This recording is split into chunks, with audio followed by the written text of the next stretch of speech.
It is a great day in December and a good matchup for you for the NFL on Fox. Late afternoon, the Green Bay Packers and the New York Giants. And now welcome to the broadcast booth, everybody. I'm Joe Buck, Troy Aikman, Pam Oliver. Both are coming right up. You know the story with the Packers. They're 11-0 for the first time in franchise history. All the superlatives have been used over and over again for what this team's been able to do offensively and for what Aaron Rodgers has done at the quarterback position. So the question now is, how do the Giants beat the Packers here today? And the Giants are tired of hearing about this second half collapse under Tom Coughlin. They started 6-2. Now they've lost 3 in a row. How do they win here today? Well, I think Eli Manning has to continue to play efficiently as he has for much of the season. Now, they get Ahmad Bradshaw back. It would be nice if they could run the football, something they've not been able to do this year. But I think the real key is going to be on the defensive side of the ball. Obviously, they've got to disrupt Aaron Rodgers in the pocket. Secondly, they have to swarm to the football, limit the yards after the catch. And then probably most importantly, they have to win on third down and get off the field. Hard to do. It's the Packers team that is playing lights out. But that's what the Giants have to do if they're going to have a chance. There are a few guys who are off the field for an injury update. Down to the field, and Pam Oliver. Well, Joe, just today, the Giants lost their starting center. David Voss is out. He developed headaches. Meantime, their backup tackle, Stacey Andrews, is hospitalized. He developed blood clots in both lungs. For the Packers, two of their starting linebackers are out. Aaron Rodgers will be without his starting right guard as Josh Sitton has a knee injury. Back to you. All right, so it is week 13. That means that the injuries pile up. Aaron Rodgers is excited about having Evan Dietrich Smith, who prior to now is just famous for being the guy that Ndamukong Suh stepped on Thanksgiving. But he thinks he's a dirtball type player and ready to go against Mr. Tuck and the rest of that group up front for the Giants. And that's where it all lies for the Giants here today. Getting pressure on Aaron Rodgers. Devin Thomas is waiting for the kick, and the Giants will start this game with the football. Glad you're with us. And from inside the 5, Thomas gets to the 20, and that's about it. Downfield helping to make the tackle is Brandon Sane, backup tailback. And now here comes Eli Manning, and with all of those changes up front, Troy, you know, there used to be such consistency with his offensive line, and now bodies are moving all over the place. And that's one of the reasons, Joe, why this offense has had trouble running the football this year. Last in the NFL in terms of rushing yards per game. Eli Manning has been the consistent performer throughout the year that has allowed them to at least have some production offensively. Ahmad Bradshaw starts the game and makes the catch out of the backfield. Bradshaw does not go down easily, and he is out to the 29. A gain of 7. He went around DJ Smith. And DJ Smith is part of a different looking linebacker group for this 3-4 defense up front with Raji in the middle. But Troy, it's Francois and Smith starting an inside linebacker. And it's not new territory, obviously, for this Green Bay Packer defense. Think back to last year and the number of players they had to rely on their march to Super Bowl 45. So these guys have had game action in the past.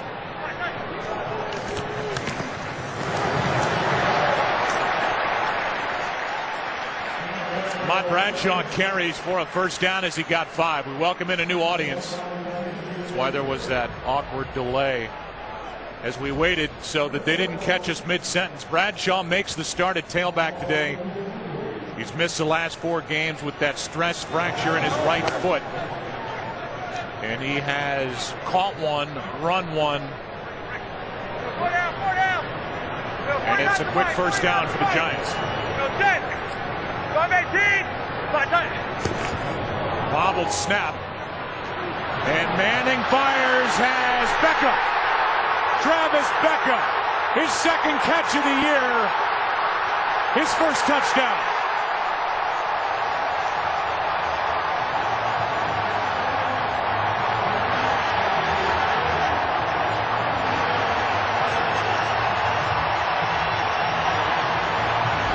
They go bobble snap. You're going to see the safety right here in the middle of the field. Watches Eli Manning after he gathers the ball. He's looking. He wants to go left. That gets him out of the middle of the field. and it opens it up to the right side to Beckham. You're going to see in the slot, he just beats his man Pepra, and then Morgan Burnett, because he got pulled over the top still, should have been able to make a play, should not have been a touchdown, but a nice job there by the Giants. And by a guy who has been missing in action. Travis Beckham, a third-round draft pick out of Wisconsin, has made virtually no impact on this offense, and now in a game the Giants desperately need. He had one catch for 2 yards all season.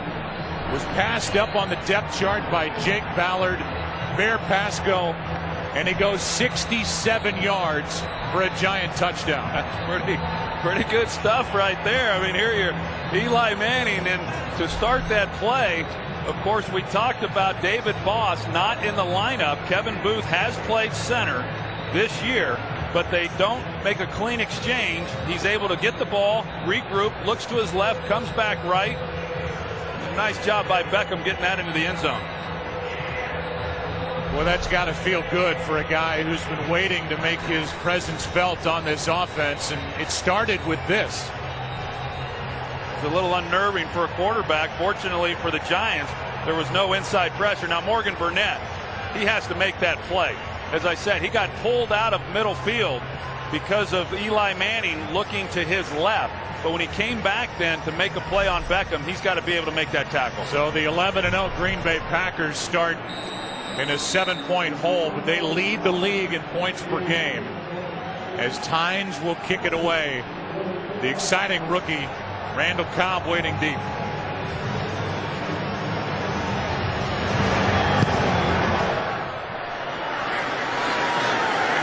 And he'll take it out. Cobb can make the 20. Tyler Sash downfield to make the tackle.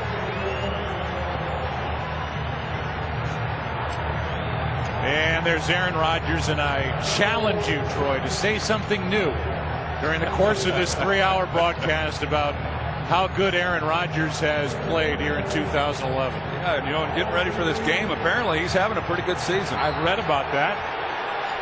It's been almost a record-setting year across the board with his stats. Down 7-0.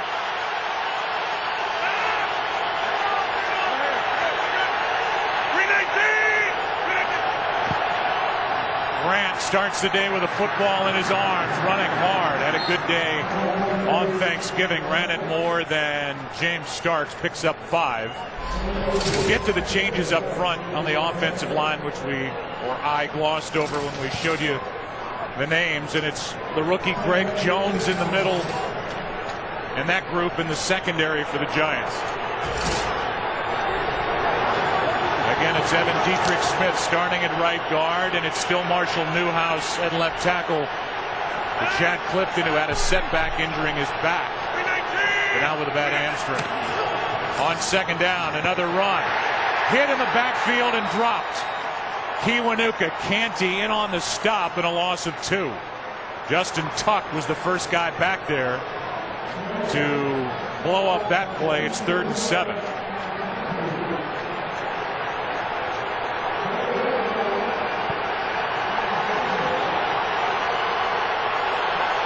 It's 3rd down and 7 for the Packers. Down by 7 early.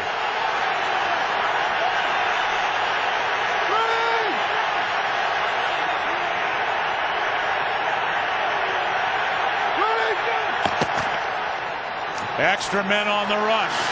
Packers pick it up, and the Packers pick up the first down as Jermichael Finley makes the catch. Good for 11. I talked about it coming into the game, Joe. That's the down. If the Giants are going to upset the Packers, this is the down that they have to win. Jaquan Williams, the rookie, is in coverage, man-to-man underneath on Jermichael Finley. Jermichael Finley has really not been overly involved here in recent weeks, but that's a good matchup for the Packers. Jaquan Williams, as I said, a young player that is their most athletic linebacker, but a guy who has struggled in coverage. Giants do get Michael Boley back, and that'll cost the Packers 5. I thought it was real. False start. Number 74 in the offense. 5-yard penalty, still first down. I thought it was real important, Joe, coming into this game for the Giants to have something good happen for them early in order to get this crowd into the game. Give them a reason to get excited. You know, they've had a lot of reasons to be frustrated after the last few losses that the Giants have had. And they did that with the touchdown, and you can tell this crowd is into this one. It's a 67-yard touchdown for Travis Beckham, who is on nobody's fantasy team here in Week 13. As Rodgers drops it off for Kuhn, incomplete. 2nd and 15. Brian Balaga, he's going up against Justin Tuck. Justin Tuck, as you said earlier, Joe, he was very involved on the second down play. He was able to drive an offensive lineman back into the running back. And if this defense is going to play to the level that they're expected to play and get the pressure on Aaron Rodgers, Justin Tuck is going to have to be a player that we're talking a lot about. 2nd and 15 for the Packers, who are trailing for the first time in a month. Finley to the 31. Brought down by Kiwanuka. Immediately a gain of only 4. You think back to that Detroit game on Thanksgiving Day, and you know what the Packers wanted to do in that game is go to their no huddle very early and try to set the tempo in that game. But in talking with head coach Mike McCarthy, face mask, number 31 in the defense. 15 yards added to the end of the play. First down. They said 31, but it's Kiwanuka on that tackle. It's Kiwanuka, but that had the penalty. But as I say, you know, coming into this game, Mike McCarthy said he didn't want to get into the no huddle right away. He wanted to see how those young offensive linemen did up front, particularly right guard Evan Dietrich Smith, who, as you said, is making the start for Josh Sitton. Let him settle in a little bit and then go to the no huddle a little bit later in this game. That penalty takes it out to the 46. Play action from Aaron Rodgers going deep. Jennings overthrown and well covered by Webster.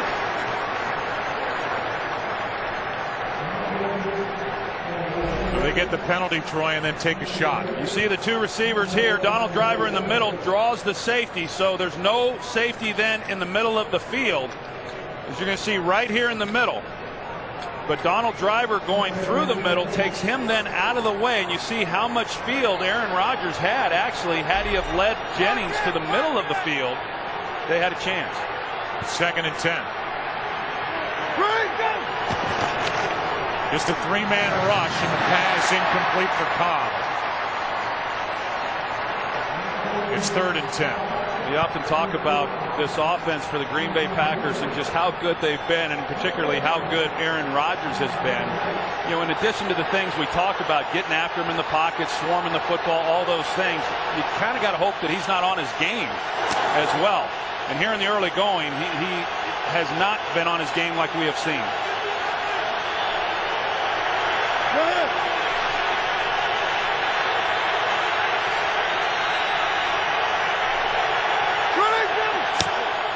Another 3rd down, another 3-man rush. Rodgers down the field, just throws it away.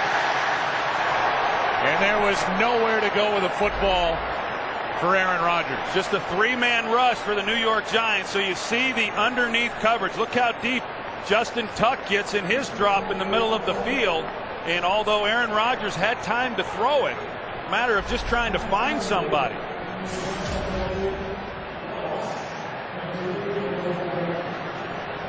Last time the Packers trailed was November 6th against San Diego. Ross stays away, and it is a nice Giants bounce. And so New York will have it for the 2nd time. Up by... This is sponsored by Southwest Airlines. Find our fares online only at southwest.com. Well, if you're just joining us, it was a quick start. 3rd play from center. Eli Manning dropped back, bobbled the snap, and then found Travis Beckham for only the 2nd time this season. 67 yards later, he has a touchdown. And it's 7-0 Giants, who have lost 3 straight. Here's Bradshaw. And Ahmad Bradshaw picks up 3. B.J. Raji on the tackle, and here is the Travis Beckham touchdown. Yeah, he's just running a seam route there in the slot, and again, I mean, a perfectly thrown ball by Eli Manning, but Morgan Burnett, he misplays it twice, trying to get him to the ground. And we're seeing Ahmad Bradshaw now. I know in talking with head coach Tom Coughlin, he said, hey, I don't really know what to expect from Ahmad Bradshaw as to even how long he's going to be able to play. He feels good about the fact that once he gets warmed up, it's going to be hard to get him off the field. You see an extra tackle, Jim Portal in there for the Giants, as Bradshaw loses a yard. Clay Matthews is in to make the stop. So we talked about the situation coming in. You've got David Boss out with a headache. So it's Kevin Booth, who had been starting at left guard, moving over to center. Mitch Petrus at left guard, 62. Deal had already moved out to left tackle to take over for Will Beatty, who was hurt against Philadelphia, has a detached retina, and he's on IR. 3rd down and 8.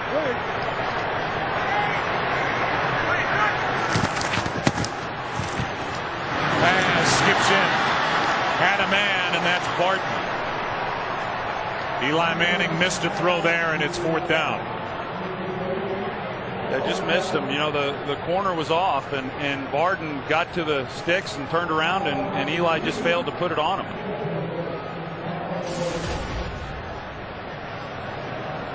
Randall Cobb has muffed a couple of punts, but he's also become a big threat back there for Green Bay.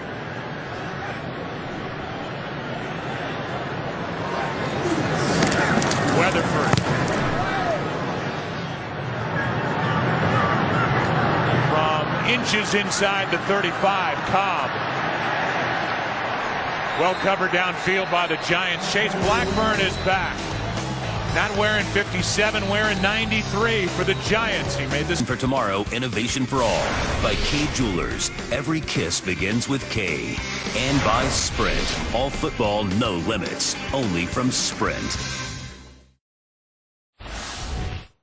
A blueprint to beat the Packers come Sunday would definitely be to play with a whole lot of attitude. We have to go out there and set the tempo early. When you go out there and you hit someone in the mouth, any given moment, they're going to flinch. We have to make them fight each and every down. We can't give them anything easy. We got to make them earn each and every yard that they get. They tried to make them earn it the first time when Aaron Rodgers threw 4 incompletions with their first possession. Yeah, they did a nice job. And how about Antrell Roll the other day when we were visiting with him, Joe, and he says, hey, Aaron Rodgers is the best quarterback in football, but he's going to have to prove it all over again come Sunday afternoon.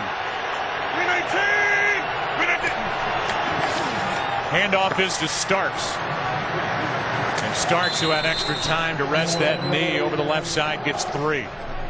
What's interesting about this game as well, Joe, is the fact that the Packers, having played on Thanksgiving, they've had 10 days off. And then, of course, with the Giants coming off a short work week, having played on Monday night against the New Orleans Saints. In fact, Mike McCarthy said times have changed in the coaching profession, that he made his staff stay out of the office on Saturday and Sunday and said, hey, I want you to spend the time with your family. And a lot of times those coaches don't get the time off the players do.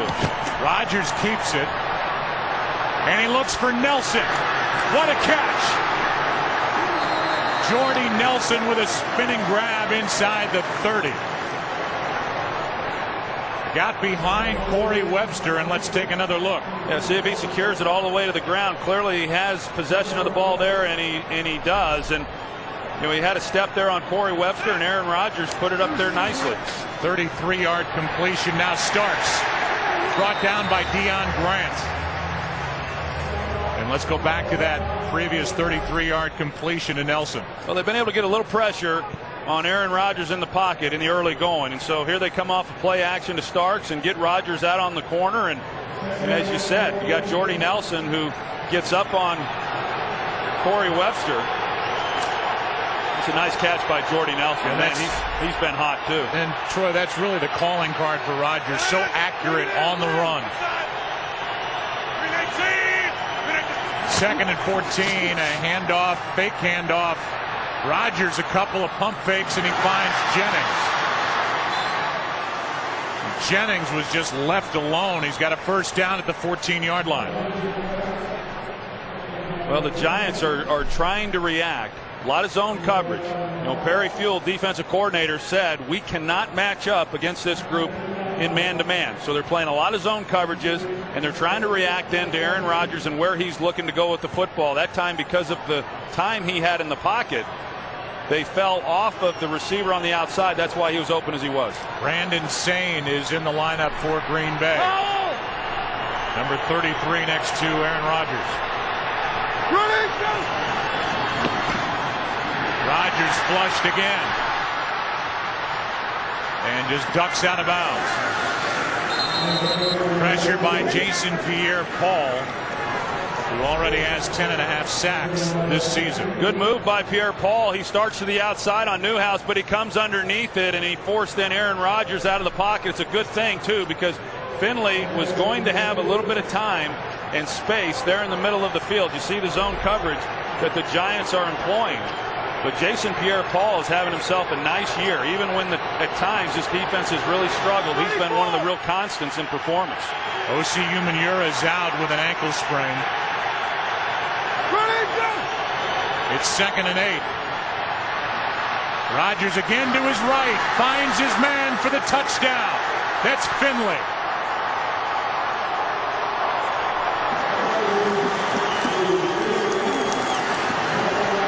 And Jermichael Finley has touchdown number 6. Not touched, and then across the plane. It's just kind of ad-libbing there. It's like you would do it out on the playground, if you're playing out in the yard and Aaron Rodgers gets flushed. That was not the route that Jermichael Finley was running, but he sees Aaron Rodgers in danger. He turns around, he gives him a place to throw the football. It's touchdown Packers. First drive, Aaron Rodgers was 2 for 6. This drive, 3 for 3, including this touchdown throw to Finley. And here in Jersey, Packers and Giants tied at 7. Today's game on Fox is sponsored by Bud Light, the official beer sponsor of the NFL. Here we go. Today, a 14-foot T-Rex rode the train to the game in May. Field Station Dinosaurs, an interactive dinosaur park, is scheduled to open in New Jersey. They're trying to draw attention for people to start taking the train to Giants games.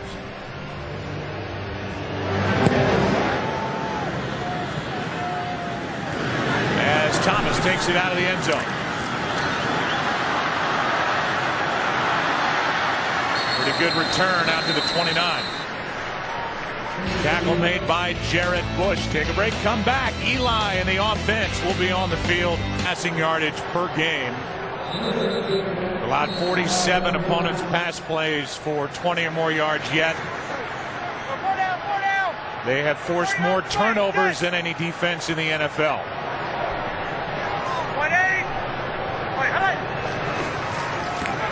Quick setup and throw, and the pass is complete to Victor Cruz. And we go back to the touchdown for Green Bay. You're going to see that the Giants are in zone coverage. Jermichael Finley is right here, and he's running an out route. And it's because of the pressure that Aaron Rodgers felt that got him out of the pocket. And Jermichael Finley just does a nice job of reacting and recognizing that his quarterback's in trouble. He's trying to find the hole in the zone, and Aaron Rodgers finds him. I mean, that was a heck of a drive by the Green Bay Packers. It just illustrates, even when you're doing some pretty good things defensively, just how explosive this offense can be. Completion to Cruz was good for 5. 2nd down and 5. Cruz downfield. What a season he's had. Inside the 25. Out of nowhere, 42 yards. For one of the new weapons in the NFL, Victor Cruz. Now watch the safety right here, Pepper. Now it's because of the tight end, Ballard, that he runs up on that safety, ties him up, and that's what gives that space then to the middle of the field to Cruz. Initially, Pepper's going to try to help out Tramon Williams on the coverage on Cruz, but because of a nice job by Ballard, it ties him up and then gives Eli Manning a chance to make the throw before Matthews gets home. 42 yards to Victor Cruz. to take it to the 24 and a toss to Bradshaw. Cuts back, and they're happy to have Ahmad Bradshaw back as he picks up 8. I'm telling you, they're glad to have him back. I mean, their production running the football has not been very good all season long, but it has especially been poor while this guy has been on the sidelines nursing that fractured foot. And he brings some real toughness to this offense as well. And as I said earlier, Tom Coughlin really not sure exactly what to expect from him today, but he was sure glad that he was going to give it a go. Now DJ Ware is a man in motion. Makes the catch, and the Packers were waiting for that. A loss on the play as Eric Walden was out there to make the stop, and a loss of 3. But DJ Ware caught that, and he ran right into Walden. Walden was coming from the inside, and Ware catches it and said, "Here I am." Eric Walden, who has a hearing coming up in a matter of days, was arrested last Friday morning on suspicion of felony substantial battery with domestic violence enhancer after a dispute with his live-in girlfriend. As Manning goes to the end zone, Ballard incomplete.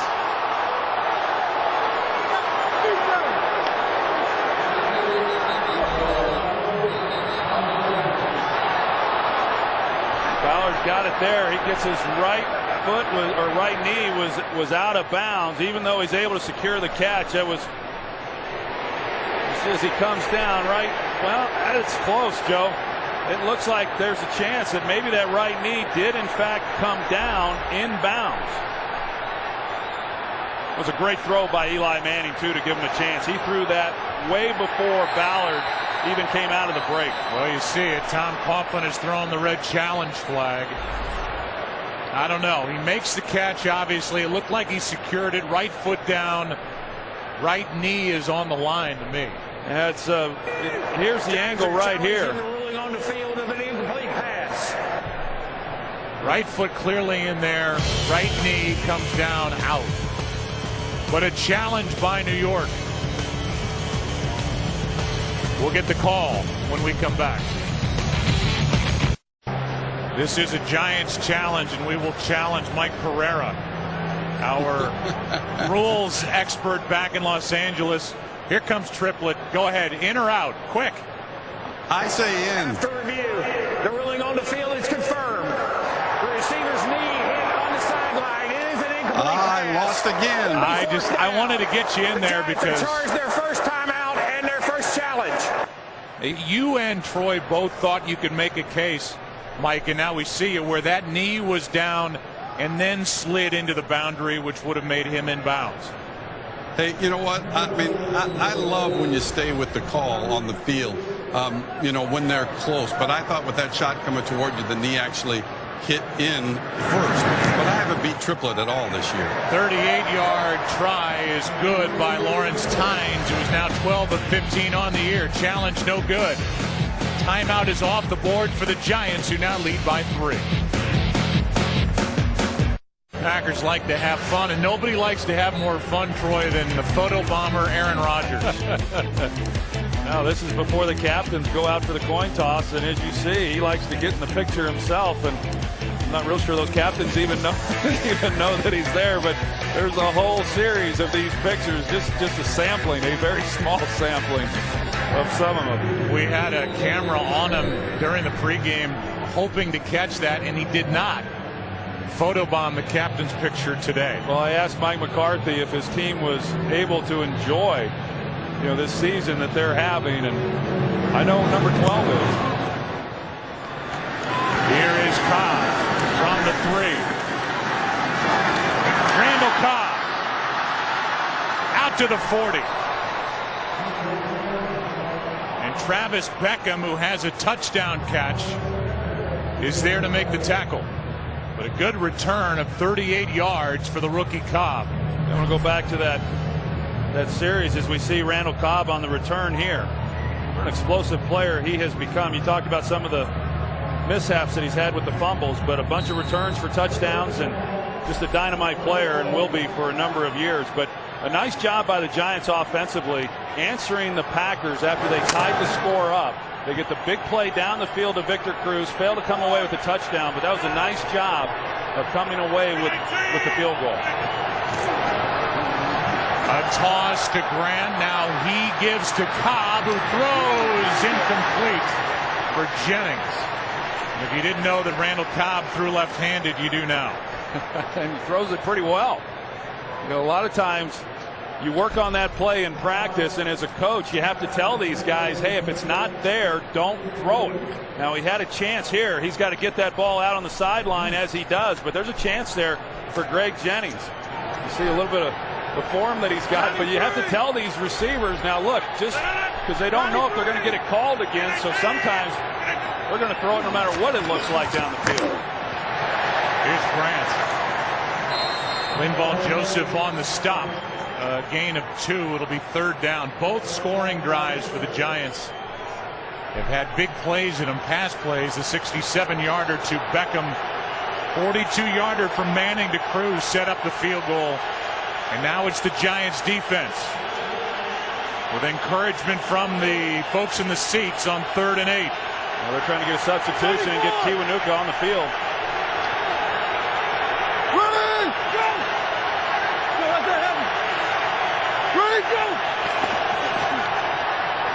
Over the middle, incomplete. Ross with coverage on Jennings.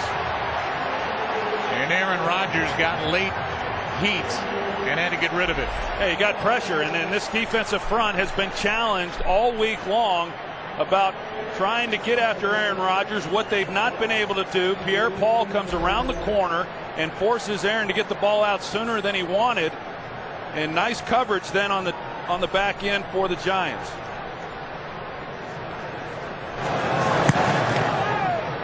The punt from Mastay with Ross. Fair catch just inside the 15. And so now as we welcome you inside our broadcast booth for this Giants defense, they're coming off a real bad week at New Orleans on Monday night. And it's been much better here at the start against the Green Bay Packers. Yeah, one of the worst performances in the history of Giants football. You know, defensively on Monday night there against the Saints. And as I said, this whole unit has been challenged. Perry Fuel made it very clear this week that he was very frustrated with the play, and they needed to come out and play well early in this game. And they've done that. Not only the defensive front, but I think the coverage overall has been very good as well. Giants start at the 14 and hand to Jacobs. And the big back is out to the 25 and beyond with a 1st down. Good job on the outside. Victor Cruz, of course, we've already seen the big play that he had in the passing game, but very involved on this play, giving Brandon Jacobs a place to run. Look what he's able to do here on Tramon Williams, and because he seals him then to the outside, it gives Jacobs a lane to pick up some extra yardage. Last 5 games, the Giants had not scored a touchdown in the first quarter and had a total of 6 points. Better start today. Jacobs again. Brandon Jacobs tripped up by Burnett. And a gain of 14 to end the first quarter. 10-7 Giants back after this from your local Fox station. Giants so far are averaging just over 12 yards per play. They've hit the Green Bay defense for a couple of big plays. It just happened a lot to the Packers this season. It's been a bend, don't break defense. A lot of yards. Not bad in the points per game. Play action from Manning. And this one's picked off by Matthews for the touchdown.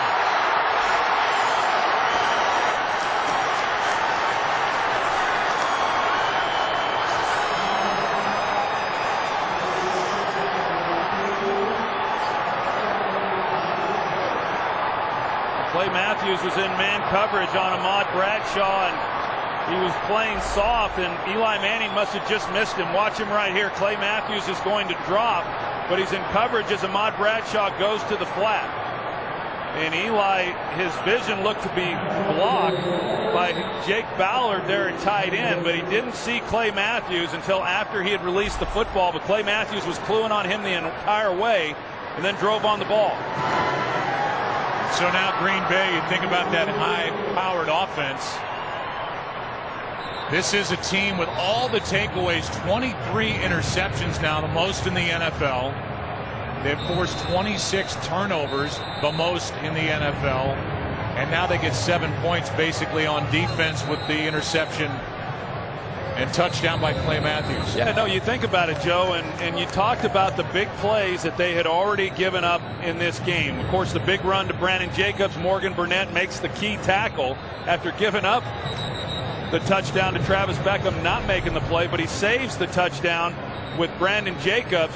But this is what this defense has been about all season long. Okay, we give up big plays, we give up a lot of yardage, it doesn't matter. We create takeaways, and we give the ball back to our offense. In this case, they return it for a touchdown of their own. And it was the rookie who got the start today with a calf injury by Desmond Bishop, DJ Smith, who got that late pressure on Eli Manning that led to that throw, led to the pick and the first touchdown of the season for Clay Matthews.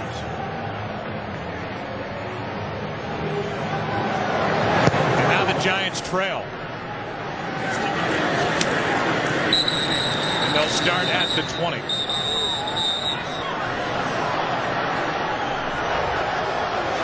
And a little fight breaks out. Got guys taking dives, trying to get flags. And it was Ryan Taylor, a rookie tight end out of North Carolina, who was in it, number 82 for the Green Bay Packers, as he bowled over Tyler Sash. Bowled over Tyler Sash, and then a bunch of Giants took offense to it. And there's Brad Jones flopping, hoping to get a flag. No flags thrown, starting at the 20. And down by 4. This Giants offense, which has the 6th rated quarterback in the NFL, Eli Manning, is making his 115th consecutive start.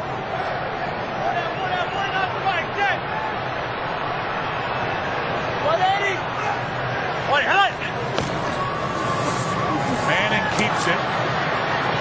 And now goes for Cruz. Penalty flag on the play, and it's incomplete with Burnett defending. But a flag is thrown.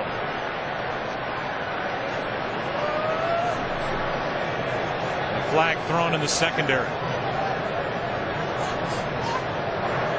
Illegal contact. Number 21 to the defense. 5-yard penalty. Automatic first down. It was a good job because Charles Woodson is in coverage, and initially you saw Clay Matthews trying to get underneath that route, but it was a double move by Victor Cruz. And Morgan Burnett, the safety, got over the top to make a play on that, but not a bad job there by Charles Woodson, recognizing that he's beat, and that's what a defensive back is expected to do if you are beat. Try to grab a hold of him and then not give up the big play. Here's Bradshaw. He's given a little lift to this offense in the run game. He's good for 6. Woodson in on the tackle. We've seen a couple of good runs from Brandon Jacobs, who now has a wrap on his left thigh.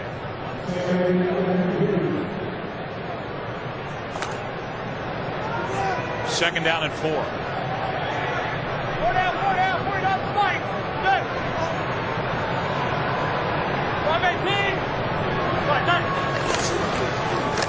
Bradshaw again.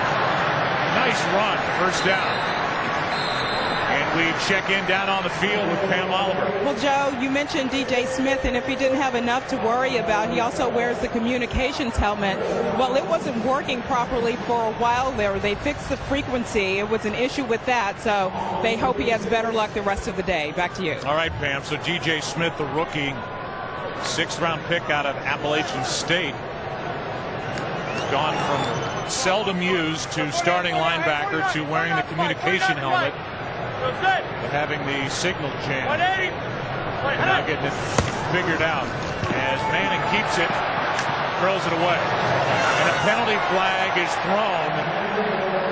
Woodson came in on the hit. Here's the call. Personal foul. Roughing the passer. The 21 in the defense. On with the helmet. 15-yard penalty. Automatic first down. That was a good call, too. You see Eli Manning, he sees Woodson coming right there, but when you go to the headgear like that, you're going to get the call. You know, Charles Woodson, you could tell that Eli was just trying to get the ball out of his hands to avoid the sack, but when he comes up high and gets the hands to the headgear, easy call then for the referee. Woodson now 2 penalties over the last 4 plays, and this one takes the ball inside Green Bay territory at the 49. Brandon Jacobs back in the game. 3 down. 49 to Mike. 180. Wait, hold on. Blitz. Giants pick it up. Manning backing up in the air and incomplete. Yeah, Hakeem Nicks, he saved an interception there. He was playing defensive back after that ball got tipped. Initially it looked like Eli was trying to go up the field to Jake Ballard. Nothing was there, but once the ball was in the air there, you see the job that Hakeem Nicks does, knocking it away from Tramon Williams, as we talked about, leading the league in interceptions, and boy, they are ball hawks there in that secondary. Initially trying to get into Victor Cruz. And then Nicks saved the interception. Here's Nicks on a catch. And bruised ribs from a big hit he suffered on Monday in New Orleans. He's good for 3. Tramon Williams out there on the stop. Yeah, you know, Hakeem Nicks, he's been banged around a lot. You know, I mean, he's had something essentially wrong with him all season long. He got injured in the opener against the Redskins and probably really hasn't been fully healthy all year yet. He's only missed 1 game. 3rd down and 7.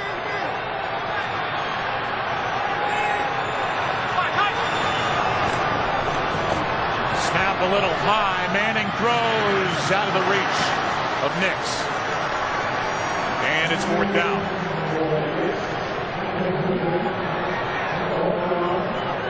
Well, they bring out Steve Weatherford now, Joe. We were watching him in warm-ups before the game from about this range, and it was amazing watching his ability to put the ball inside the 5-yard line. He was very good doing that last year for the Jets. Downing it inside the 20 is the stat they go on. He's done it 17 times this year. He puts the nose of the football down. And it's a fair catch at the 10 by Randall Cobb. So the Green Bay offense on the field up by 4, 12-31. Frost Brewed Coors Light, the world's most refreshing beer. By Verizon, your holiday smartphone destination. And by Chevrolet and their award-winning cars, trucks, and crossovers. We'll give you a look during this possession by the Green Bay Packers at the playoff picture in the NFC. This could be a big day for the Giants, considering what's happened around this conference here in Week 13. Mayday! Running down! Handoff to Starks. And a nice gain on 1st down. Here's a look at the playoff picture. Realize that this includes a couple of key losses for the Giants. Atlanta lost. In Houston, Chicago lost. And not only have they lost Jay Cutler, but Matt Forte went down today with a knee injury. No further word. And this one is nearly picked off by Jaquan Williams as he got his hand in front of Jermichael Finley. It's 3rd down. No, that was a really nice play by him. They've gone to that route now a couple of times to Jermichael Finley. It's the one where he scored the touchdown on when he had to ad-lib, but Jaquan Williams recognizes it a little bit quicker this time and was able to get the hand on the ball.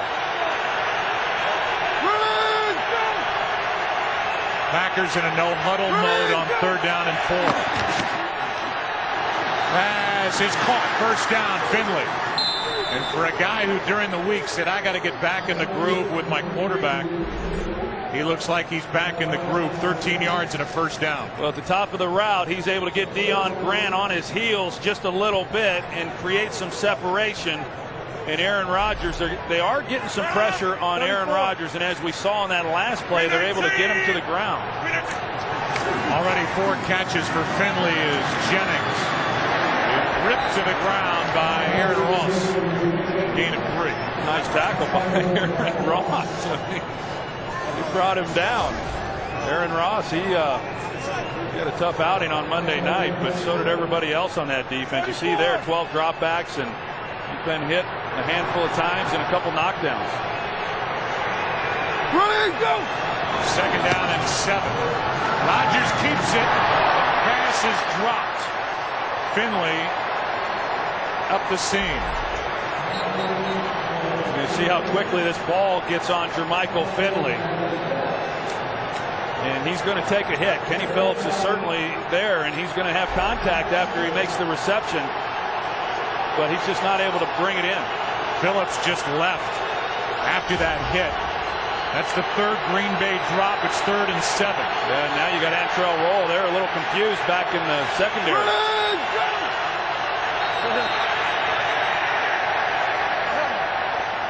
And a false start. False start. Number 70 in the offense. 5-yard penalty. Still 3rd down. That comes at a good time for a defense that was scrambling around trying to get set up. There's Tyler Sash. He's the one who came in for Kenny Phillips. You see Antrell Roll, he's trying to communicate with him, and then when Sash gets over to the other side, then you got Deion Grant who's trying to communicate with him, so you're right. I mean, it's a good thing there was a false start because they were not prepared in the secondary. 3rd down and 12, blitz. Giants get home. It's Tuck.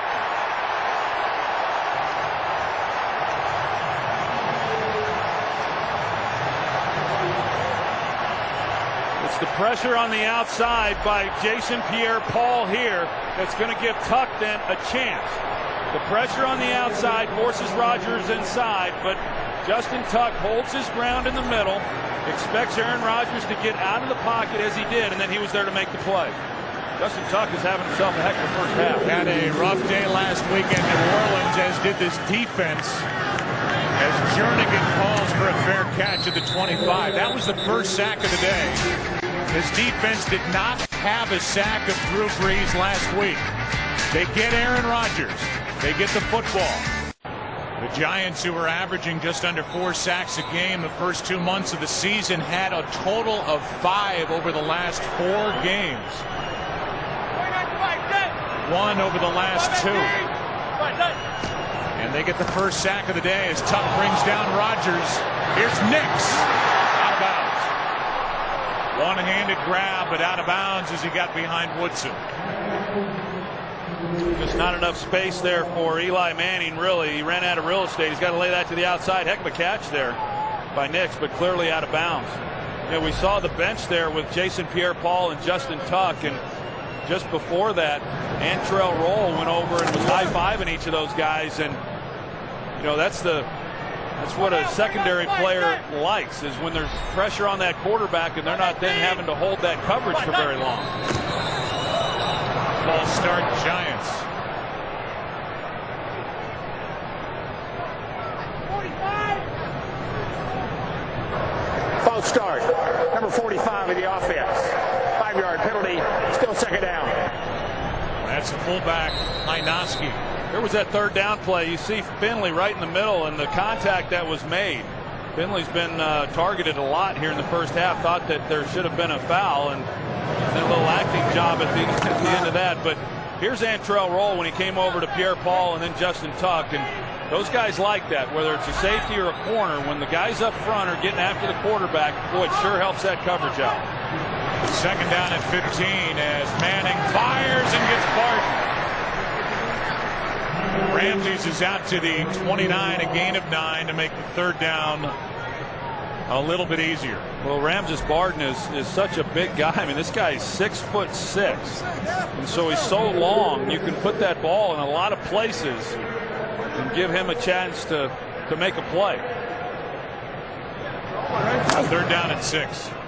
Extra tackle again, Cordell.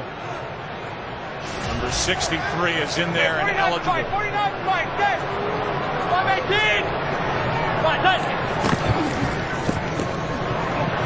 Manning steps up, avoids pressure and finds finds his target, Victor Cruz. And boy, did we enjoy getting to know Victor Cruz better on Friday. He just lights up a room when he walks in. Well, he sure does. There hasn't been a lot to smile about, but even Victor Cruz said he's a little surprised himself in the year that he's been able to put together this season, and he is really quarterback friendly. I mean, not only is he an exceptional possession receiver because he's so good in and out of breaks, but he's also been their big play guy. You know, you see now over 1,000 yards receiving this season.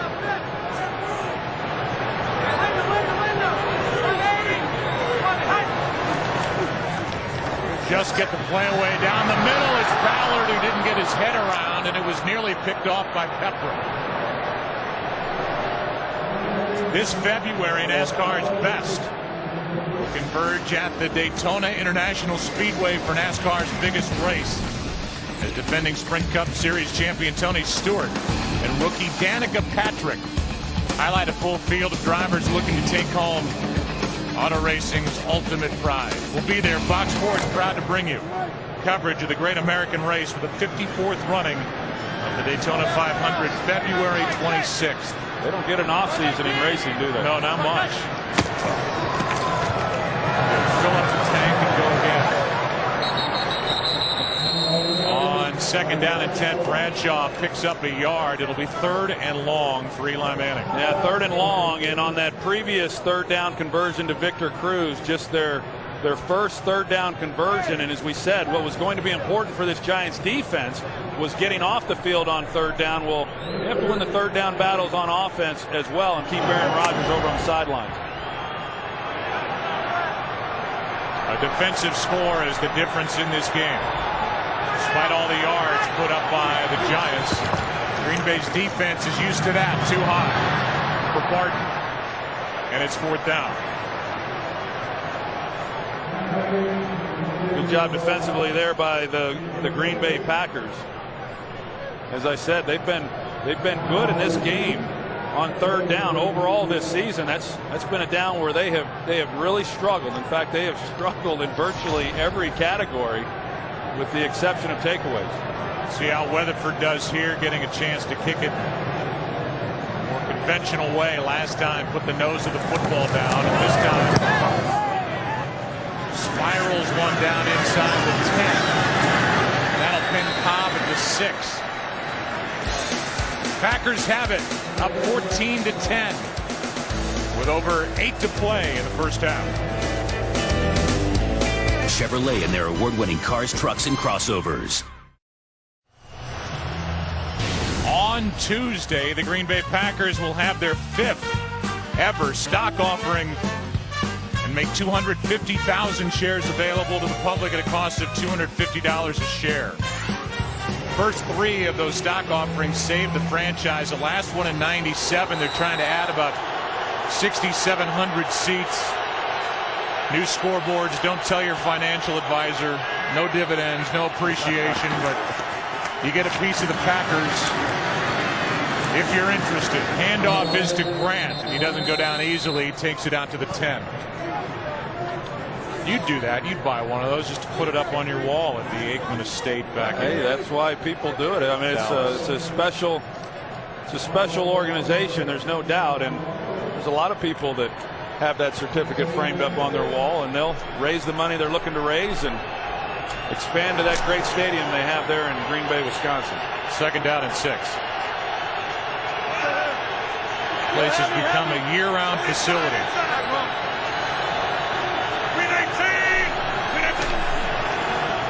Rodgers keeps it. Now throws it, picked off. Chase Blackburn is back, and he's got a pick down to the 11.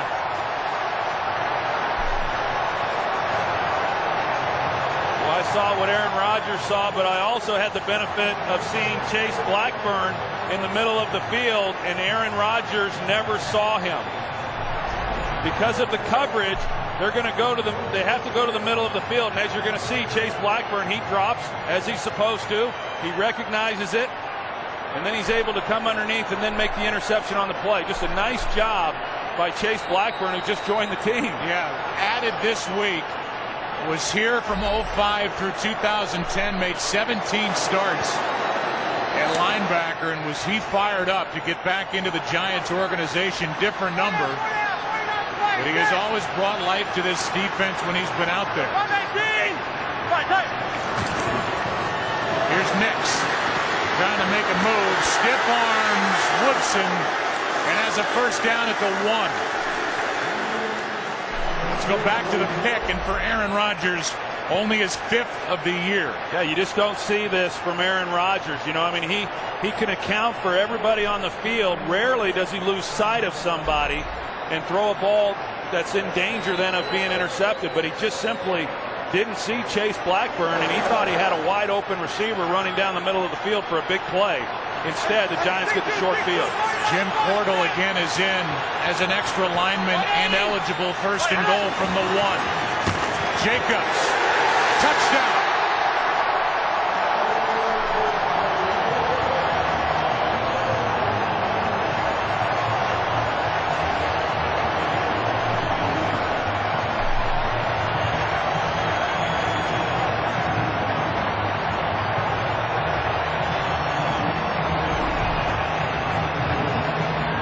Jacobs, he gets in behind his fullback, Henry Hynoski, and he's able to get it across the goal line for the touchdown. The Giants gave the Packers an easy one to Clay Matthews for a touchdown, and the Giants balance it up because of the Aaron Rodgers interception and get a touchdown of their own off the turnover. You like the dance?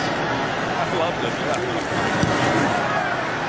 That makes it a 3-point Giant lead. Chase Blackburn set it up.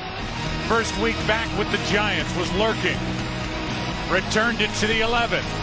Then the touchdown, then the dance, and the home team up by 3. Rushing touchdown of the season. 54th of his career, and James Starks is questionable, we're told, with an ankle injury, so they cart him off with 6:44 left in the half.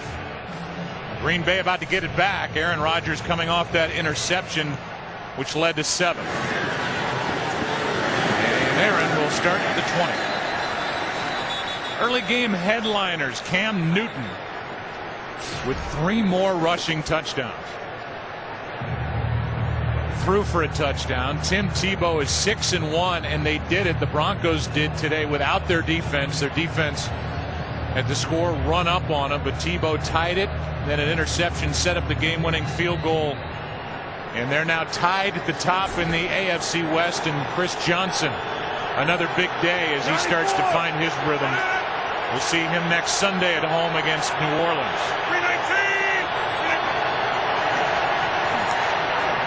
Jennings makes the catch, gets a hit from Antrell Roll, and picks up 9 3/4. That's a good job, though, by Antrell Roll, because Aaron Ross fell down. And that's one of the real keys. I mean, Green Bay Packers are in the top 5 in the NFL in terms of yards after the catch. And one of the real keys in this ball game was not only not giving up big plays down the field, but also limiting the yards after the catch has been made. And Roll was able to do a nice job. Handoff is to Kuhn for the first down. Last 3 times the Packers have possessed the ball, 2 punts and a pick. 1 first down. Now that's their second, as the Giants defense has stepped up so far after a rough week against Drew Brees and the Saints on Monday night. First down, Green Bay, under 6 to play in the half. Well, maybe Michael Strahan's speech had something to do with this. Right. We heard a lot about that. Popped into the defensive line meeting and shared his thoughts. Rodgers slings it for Finley. And Jermichael has a first down inside the Giant 45 to the 43, 23 yards. You can see Finley right here on that seam route, and he gets rerouted right there by the linebacker, but that's the hole in the zone. And that's why they've been targeting Jermichael Finley throughout this first half, because if they're going to double the outside guys, then the middle of the field is where you've got to work, and that's where Jermichael Finley typically is working. And so he's been targeted a lot. They've had some success with that, and they're able to get a nice completion on that last play. Kenny Phillips, who got a hit from Chase Blackburn, Both were in on the tackle, is down flat on his back, and they take a look at Phillips. He's the guy who stops the progress of Finley. Then he gets a hit in the shoulder, and you see that left leg pinned under the body of Jermichael Finley. And that's what they're looking at. So we'll take another look at this playoff picture. The Packers are, by the way, because the Falcons and the Bears both lost today, the Packers are officially in the playoffs. They win the division and clinch that with a win here today and a Detroit loss tonight at New Orleans. But this thing is wide open right now, and for a team like the Giants, what an opportunity with Detroit, who's in front of them, playing at New Orleans. In Chicago, they lose Cutler, and now today lost, and we don't know for how long, their top weapon, Matt Forte. Well, it's a big game for New York, as we certainly know, not only in terms of keeping playoff hopes alive and where they're at in the wild card race, but a win here tonight certainly would help them even to move on and potentially win the division. I mean, don't forget, 2 of the next 4 games they will be facing the Dallas Cowboys, and so they control their own destiny in terms of winning the NFC East. Right now Dallas is leading out in the desert. They have the ball up by 7 at the Cardinals. Giants are at Dallas next week. At home against Washington, here for the Jets, and then at home against Dallas to end the season. Linval Joseph brings down Ryan Grant, a gain of 3.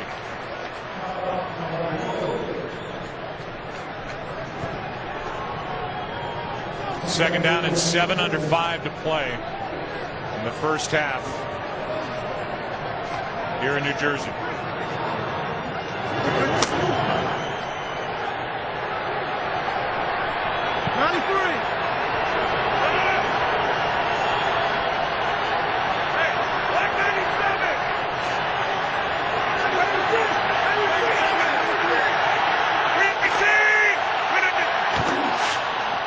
Handoff is to Grant, and he tripped over his offensive lineman Marshall Newhouse and lost 3. A little surprised the Packers stayed with the running play there. Typically, Aaron Rodgers would check out of this. They were man across the board with a safety in the middle of the field. One of the few times that the Giants have shown man coverage, and Aaron Rodgers stayed with the run. They were stacking the line of scrimmage and just nowhere for Ryan Grant to go. Now 3rd and 10.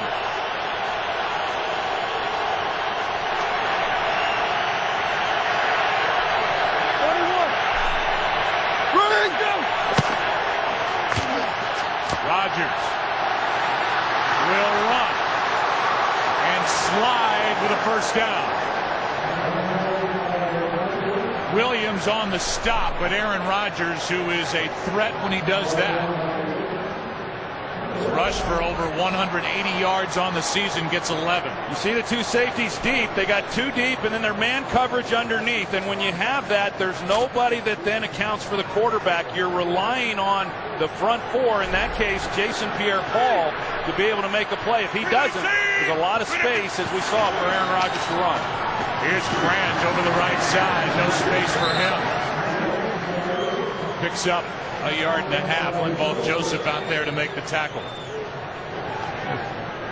Perry Fuel trying to mix things up as best he can. You know, a lot of zone coverages, as we've talked about, but he's mixing in a little bit of man coverage. You just can't keep dialing up the same coverages and the same blitzes against an experienced quarterback like Aaron Rodgers.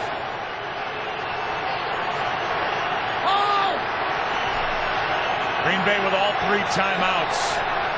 2.5 to go. Second down and 9. They fake it to Sane, and now here's Rodgers again for a first down, out of bounds inside the 20. That was a 13-yard run. Well, here's what happens. Again, they're in man coverage. Corey Webster is in coverage on Jermichael Finley. He's got his back to the ball, and that's where Aaron Rodgers was running, right up that right sideline. So by the time he realizes the ball's not coming out, he turns around, and then Aaron Rodgers picks up the first down. it's imperative defensively. If you're going to play that man coverage, you've got to then keep the quarterback in the pocket. 2 minutes left. First half. Packers knocking on the door. It around like usual. He sit just 3 different receivers. A lot of Jermichael Finley thrown for 126 yards. It's a first down. 2 minutes left in the half.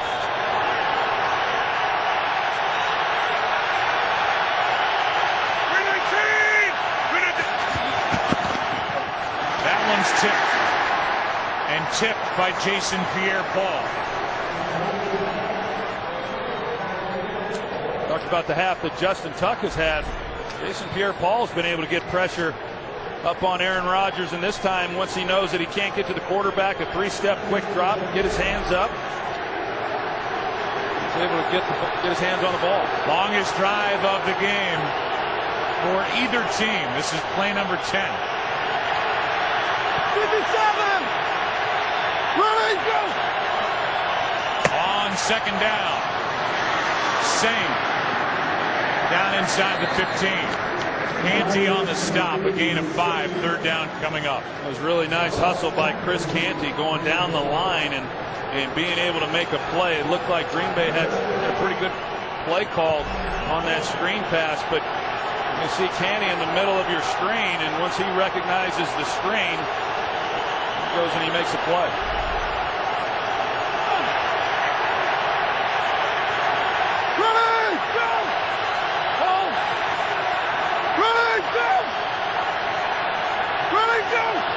On third down, Rodgers wide open, touchdown Driver.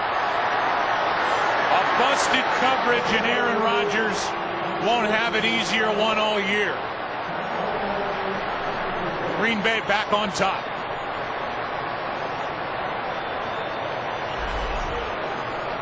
You see the in-trail roll there at safety, and he squeezes the inside guy. Didn't need the help.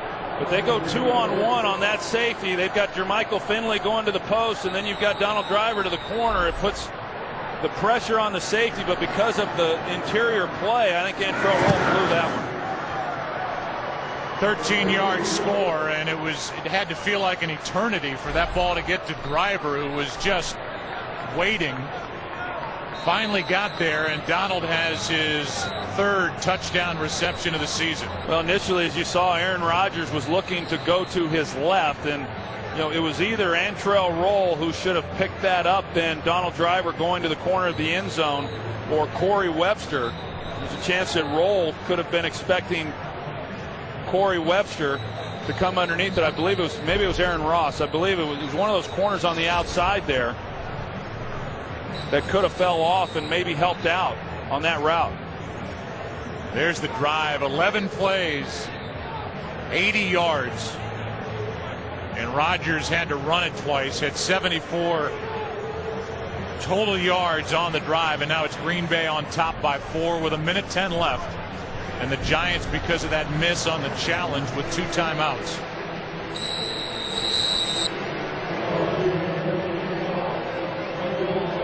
Will Blackburn, who was just added to this roster, was with the Giants last year, former Packer, has room to run and is tripped up by Crosby, the kicker, but a good return from Will Blackburn of 33 yards. And Crosby may have saved something big.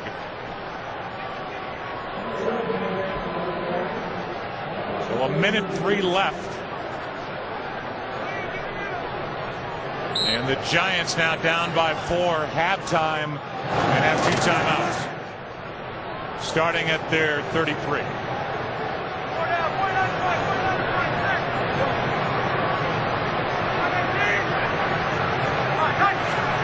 DJ Ware in the backfield.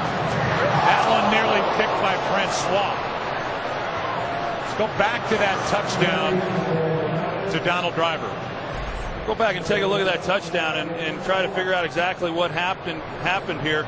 Webster is playing man coverage, and so nobody then is in coverage on Donald Driver, and it looked like that should have been Aaron Ross's man. Everyone else was in man coverage with safety help, and Trail Roll is playing, as I said. He's having to play 2 receivers, but he's expecting someone to be in man coverage on Driver. It looked that should have been Ross. Pass is caught for a first down.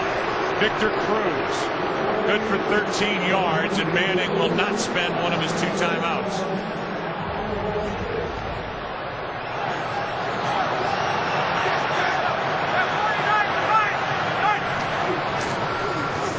On first down, pass is caught by Cruz, and now they'll have to use a timeout with 32 seconds left. Terry Bradshaw's working hard today. Here are his thoughts of what's coming up on the Visa Halftime.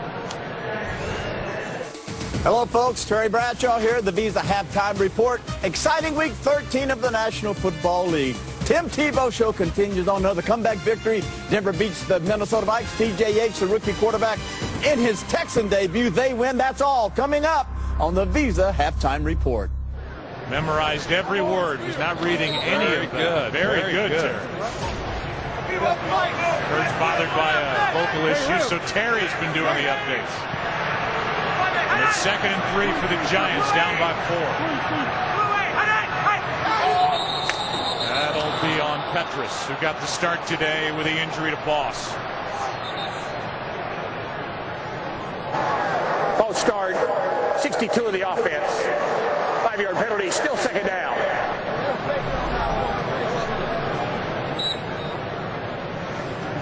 The flinch there, but as you said, Mitch Petrus a couple times there got him on the call, and you know the Giants were hoping to, or they're hoping to be able to save that last timeout that they have for the field goal team to get onto the field.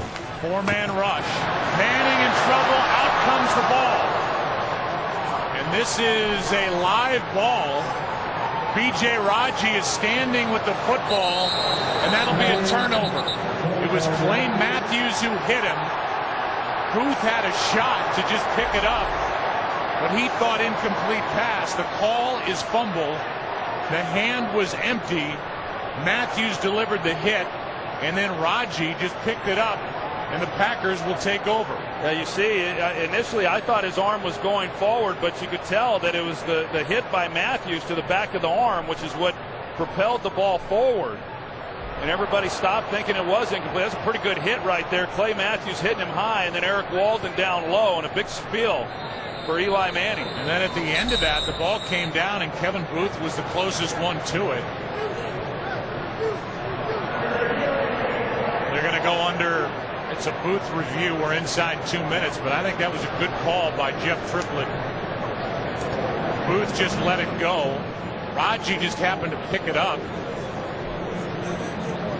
But Raji's not picking it up to return it. He's just picking up the ball, and then his sideline is screaming to Raji that that's a live ball. Mike Pereira, did you see it how we saw it here in Jersey? I see it how you see it in Jersey. We're looking at it with you here in the command center at Fox in L.A. And again, does the ball get knocked loose in his hand before the hand starts forward? And certainly rule the fumble. I would have to agree with that. The arm actually knocked that, the defender's arm knocked his arm forward, but the ball came loose in that hand before it started forward. So I'm staying with you guys. I'm staying with fumble here. Yeah, it's an interesting point there, Mike, that Clay his arm is moving forward, but it's because of the hit from Clay Matthews which begins that motion to happen. Right, and the fact that he hits it, and that contact actually jars it loose immediately. And that's when you talk about the empty hand.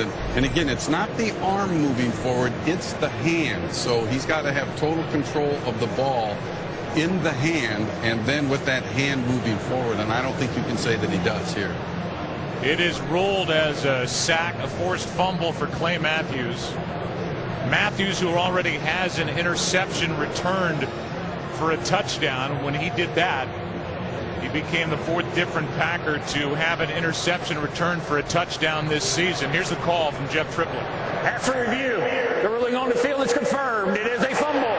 Quarterback's arm was hit before the ball came loose in an empty hand. It'll be 1st and 10, Green Bay. Matthews had a big game. Well, here it is from the start. Yeah, you see the pass rush on Kareem McKenzie. He gets into his chest and he uses speed then to get around him and then attack the quarterback. And I know as far as sacks go, he hasn't had the numbers that he had last year. But as we've said before, I mean, he's an impactful player. You better put an extra guy on him. Plenty of time here for the Packers with all 3 timeouts, and it's Sane, the rookie from Ohio State, inside the 30. And a timeout immediately taken by Green Bay, as they will have a first down and 17 seconds left. 17 seconds left and still 2 timeouts. And, you know, even before this play right here to Sane, defensively, you just got to be saying to yourself, if we can hold the Packers to just 3 points and get out of this half, we'd feel pretty good about ourselves. And, you know, but even from this position right here at the 28-yard line with 2 timeouts, that's nothing for this Packers offense. Brandon Sane goes on that long list of fines for this front office for Green Bay. Free agent out of Ohio State, and I was shocked to hear Aaron Rodgers say he may have the best hands on our team. How about that? I mean, when you consider the guys he's got, and he thinks Sane's got the best set of hands. All the Packers need is another big weapon. This one is batted away, and Rodgers is trying to get it to Brandon Sane. Jason Pierre-Paul knocks away another one. Now 12 seconds remain for the Packers to try to get more points as they lead by 4. You know, they say Jason Pierre-Paul sometimes doesn't rush. He just kind of likes to jump. We saw him get his hands on a ball earlier, and he's a pretty good jumper. He's a pretty good pass rusher, too, when he decides that that's what he wants to do. Looks like he's lined up in the neutral zone as Rodgers finds Sane. He will get out of bounds, and with 3 seconds left, it'll be time for the field goal unit to come on for the Green Bay Packers. Well, as I said, overall, I think defensively you've got to feel pretty good, just limiting Green Bay here to a field goal opportunity. But, you know, for the Packers to go down and get points, and then offensively the Giants to turn it over, you know, hoping to come away with points of their own. Not a great way to finish this half for the New York Giants. Mason Crosby's missed only once.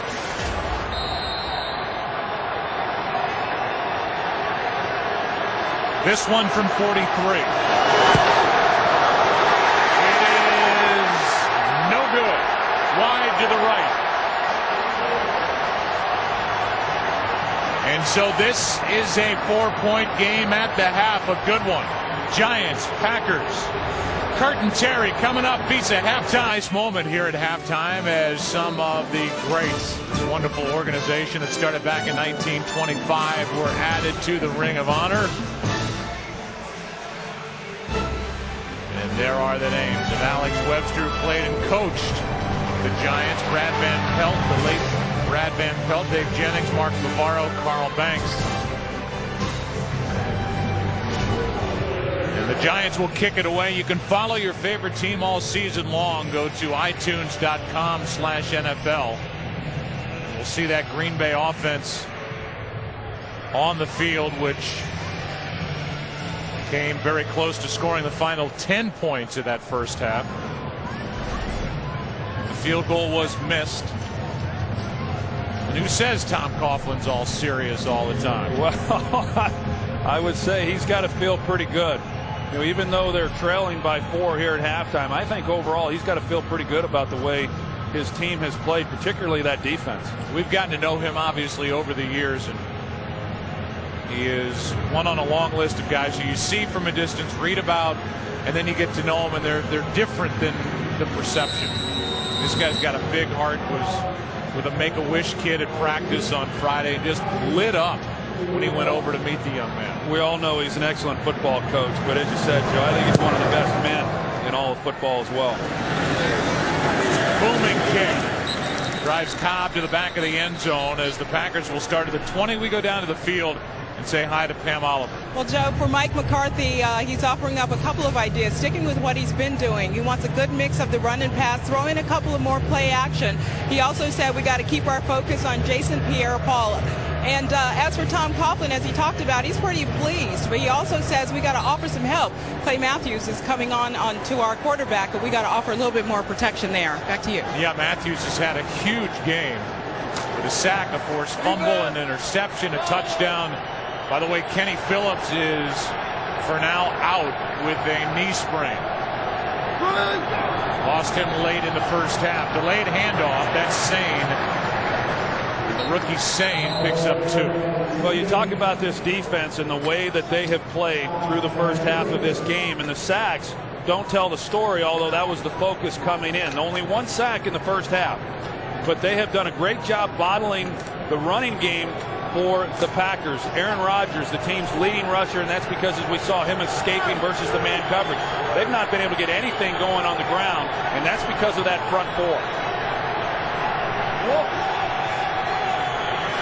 Second and 8. Looking left all the way. Jennings. Penalty flag flies. As Jennings was being defended by the rookie Prince Amukamara.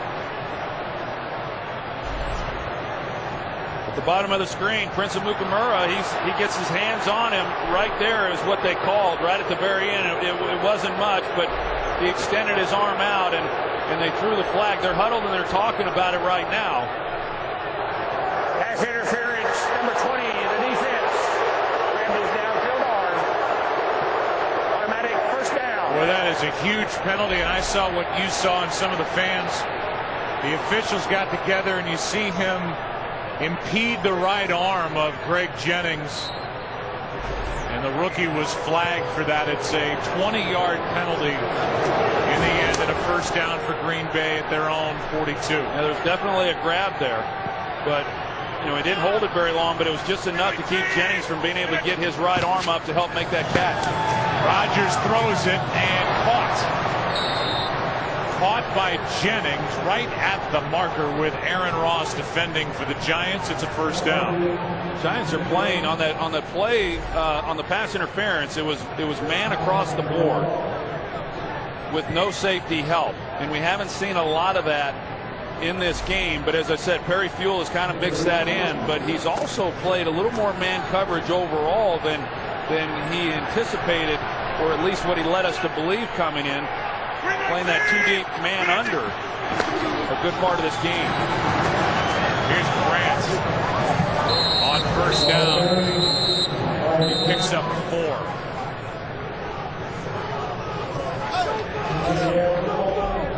Heard Pam on her report talking about Mike McCarthy saying that he wanted to continue to remain balanced, and yeah, even though they haven't gotten much out of their running game, not a lot there, Mike McCarthy's going to continue to run the ball. He's never going to abandon that part of the game. Chase Blackburn still in at middle linebacker. Greg Jones started the game there, and here's Grant taking it to the 40. It'll be third down and 2.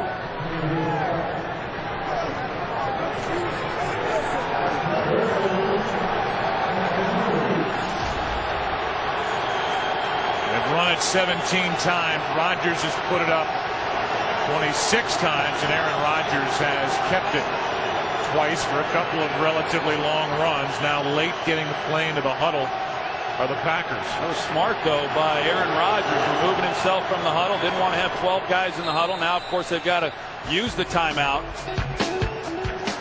which they take. This undefeated team will watch Rodgers come to the sideline. 3rd and 2. By Southwest Airlines. Find our fares online only at southwest.com. By the Ford F-150, the only truck available with EcoBoost. By Rise of the Planet of the Apes on Blu-ray and DVD December 13th. And by Bud Light, the official beer sponsor of the NFL. Here we go. See the Brooklyn Bridge. The weather has been unbelievable this weekend here in New York.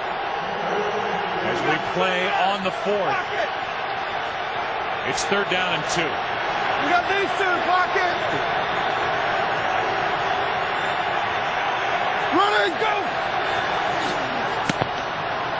Rodgers looking for somewhere to go with it. Finds a man for the first down. Driver.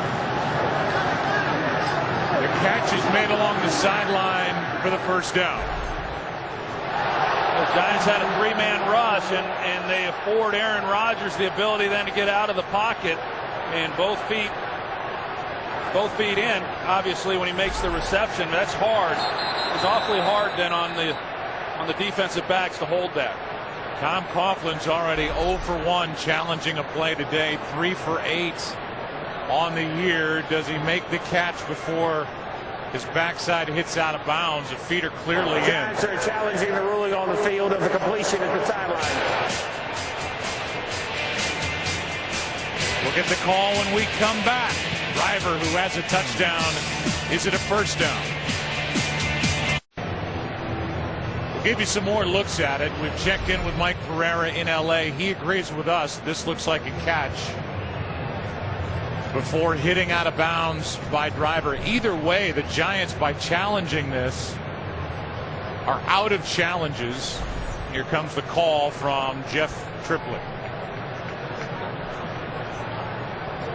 After review, the ruling on the field is confirmed. The receiver has 2 feet down, catches the ball, sticks it in his hand, and then hits out of bounds. The Giants are charged a timeout. Their second challenge. They're out of challenges for the remainder of the game. Meanwhile, Justin Tuck and Aaron Rodgers are having some fun during the break and during the delay. Again, the Giants are out of challenges in that Tom Coughlin's either getting bad information from upstairs, but they've been 2 pretty clear plays that we've seen, and he's 0 for 2 today, 3 for 9 on the year. Yeah, that last one, I just don't know what he was trying to I mean, I know he was challenged. I just don't know what he saw. I think it was a pretty easy call for the first down, and there wasn't anything there to suggest that he didn't make the catch. First one was on the Ballard near touchdown when his knee came down out of bounds. That was in the first half. Here's Sane, and Brandon Sane takes it inside the 30 to the 28, a gain of 5, 2nd and 5 coming up. Yeah, and you mentioned that he no longer has any challenges left, but in addition to that, just losing a timeout. I mean, in a game like this, if the second half is anything like what the first half was, that, or any of these games that we see each and every week, even today, games come down to the last possession, and those timeouts are vital. 2nd down and 5. They fake it to Sane. Rodgers pumps, throws. Hits Corliss for a first down. So now you get Andrew Corliss into the mix. He has only 3 catches all year. He was a big weapon for them down the stretch last year when they lost Jermichael Finley in October. Well, I mean, you think about it, the Green Bay offense in the first half, they were good, just like the Giants were offensively, over 200 yards of offense. But on Thanksgiving Day, the Lions did a good job of holding this offense under 100 yards there in that first half. In the second half, they exploded. I mean, this team can get it going in a hurry. Hand off to Grant. So the Packers, who lost James Starks to an ankle injury, his return questionable. We haven't seen him since they carted him off the field. Ryan Grant took that last handoff and picked up 3. You see Justin Tuck, he's saying that he's going to stay put.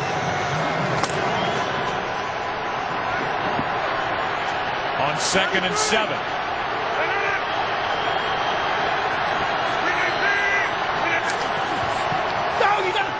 Grant. Jason Pierre-Paul made the play. First guy there was Rocky Bernard. And it was the pressure by Rocky Bernard that then gave Pierre-Paul on the backside. Here comes Pierre-Paul, but it's that inside pressure there by Rocky Bernard that allows Pierre-Paul then to make the play on the backside. It's a big down right here for this Giants defense. And the 10th play of this drive to open the second half.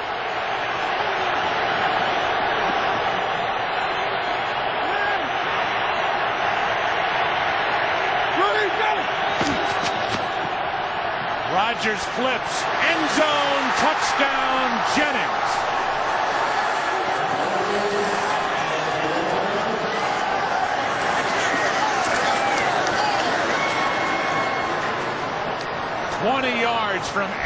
Rodgers, who's got another. Well, Mukamura, he's man coverage. You see, once he got his hips turned, Greg Jennings gave him a move as though he's going to run the fade route, and he got his hips turned. And then when that happened, it was pretty easy. But does he have possession of the ball is the bigger question. But he can't challenge that. But they've got to take a look at it because of its scoring play. But that's, he doesn't have it yet. I don't think he ever had it. I don't either. That's a nice job recovering by Mukamura after the fact, after he had been beaten. But yeah, I think that's going to be ruled incomplete. Remember, they review all scoring plays. We're in from every angle, as you might expect during the break. We're in a scoring review. We've been talking to Mike Pereira during the break. You and I are, I think, in agreement that this ball is moving enough, is never really totally controlled, except Mike Pereira, and now I'm speaking for him. We could obviously hear from him. Will tell you that there was some control by that left hand. Here comes a call from Triplett. After review, the ruling on the field stands.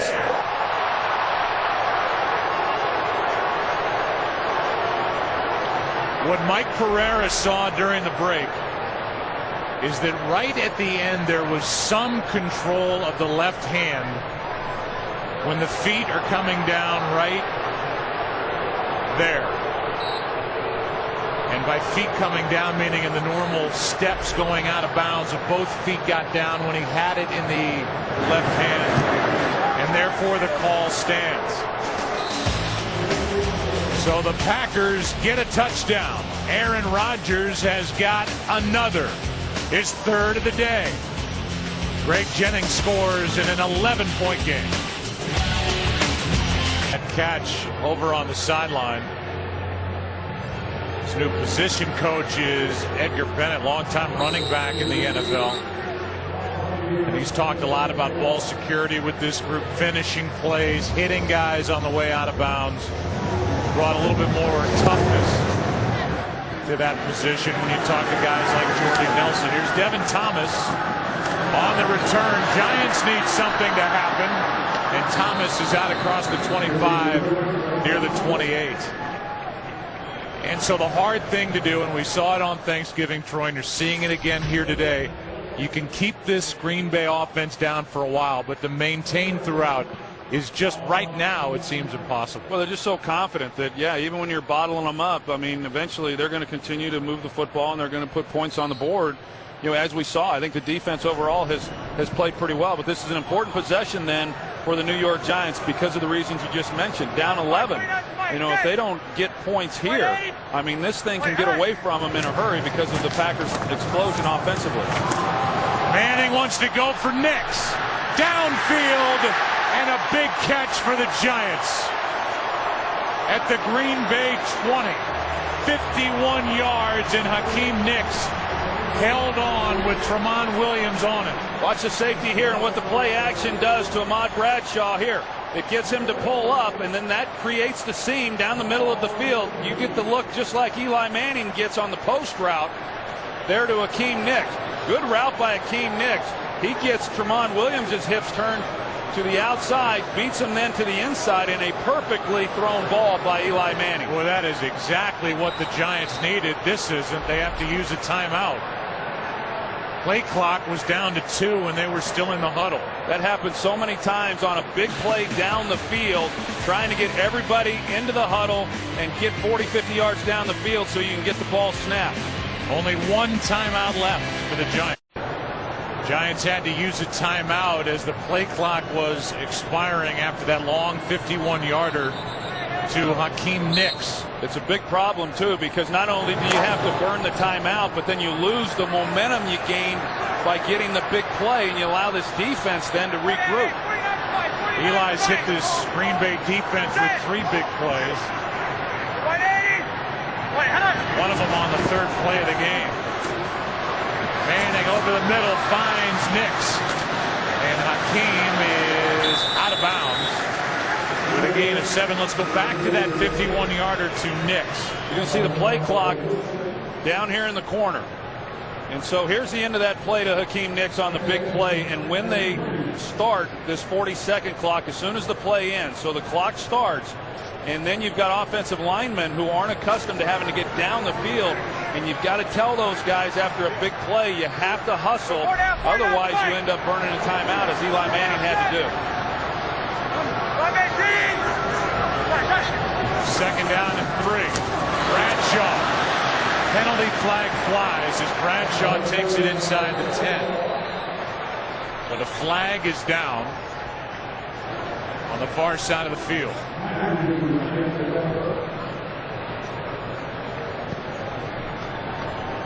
It's against Green Bay. It's a first down for the Giants. In the formation, offense. Number 66 was on the end of the line and had not reported. It's a 5-yard penalty, still second down. They get David Deal, and that takes a first down away and makes it 2nd and 8.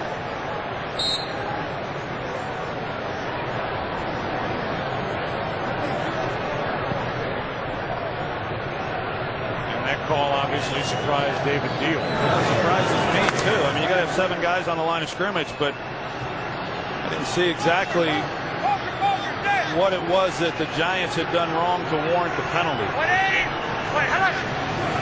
On 2nd and 8, Manning, Nicks, and Nicks takes it inside the 10 for a first down. That's a great job by Eli Manning with pressure in his face, and yet he hangs in there enough to be able to get the throw off. Eric Walden is the guy who came inside, but he's able to deliver a good ball to Hakeem Nicks, and then some toughness on him on his part to pick up that first down. It's a great conversion right there after having the penalty, after having picked up the first down, to still convert and keep this drive going. There's A.J. Hawk, one of the 2 injured middle linebackers, the other one Desmond Bishop. Both out with calf strains. On 1st and goal, Bradshaw. Down in 3. Francois on the tackle, a gain of 6. Well, I've been impressed with what Ahmad Bradshaw has been able to do in this game. I mean, think about it as a runner, and you've had the problems and the fracture in his foot. He's got pins in his foot. He's had 5 surgeries in the last 2 years. As I said, he's missed the last 4 games. You don't know really what you're going to get. I think the coaching staff questioned whether or not he should even play, but he was determined to play in this game, and he's played well. 2nd and goal.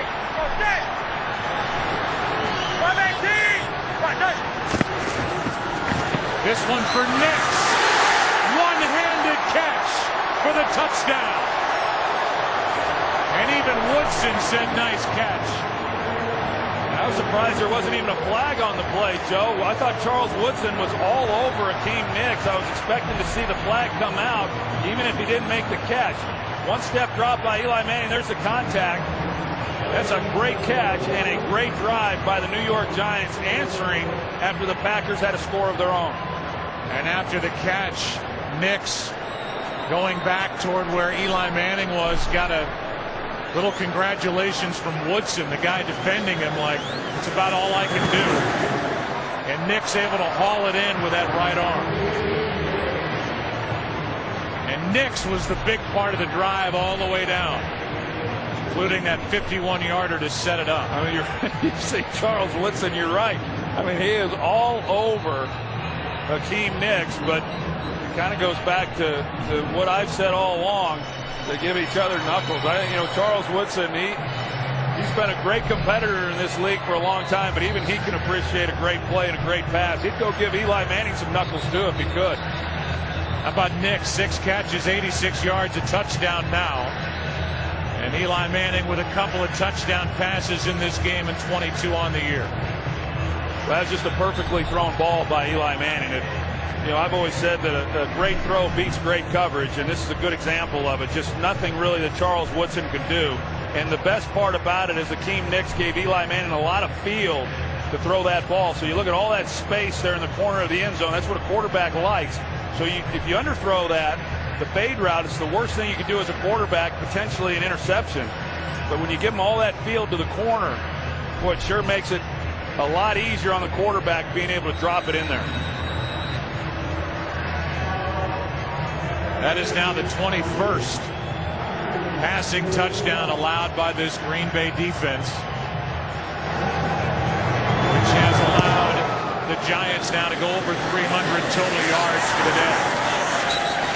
Aaron Rodgers and company will start at the 20. You can get coverage of every NFL game with NFL Mobile. Call ** NFL now. 6.5 to go, third quarter, in a slow-moving, really fun game here in the Meadowlands. Yeah, really great game, and it's kind of what we anticipated. You know, I mean, the Packers are going to get their points. Heck, they haven't been held under 24 all season long, so they're going to get their points. And then your offense, the Giants in this case, they've got to be able to match that, and they've been able to. Hand off to John Kuhn. Tries to get to the edge. Tuck made the play. Let's go to Terry for a game break. All right, Joe Buck. Beanie Wells coming off a huge week last week of 228 yards rushing against the Rams. Well, he gets 4 yards right there, tying this football game up. Arizona Cardinals 13, Cowboys 13. Scary game out here, Troy. Back to Joe Buck, Troy Aikman, and Pam Oliver. So you look at that matchup with the Cowboys and the Cardinals. That's been a tough game for them on the road for a number of years, but that changes everything if the Cowboys lose out there in the desert. Again, two more head-to-head matchups between the Giants and the Cowboys to come, and now Aaron Rodgers has to use the Packers' second timeout. And he comes back talking to Andrew Corliss.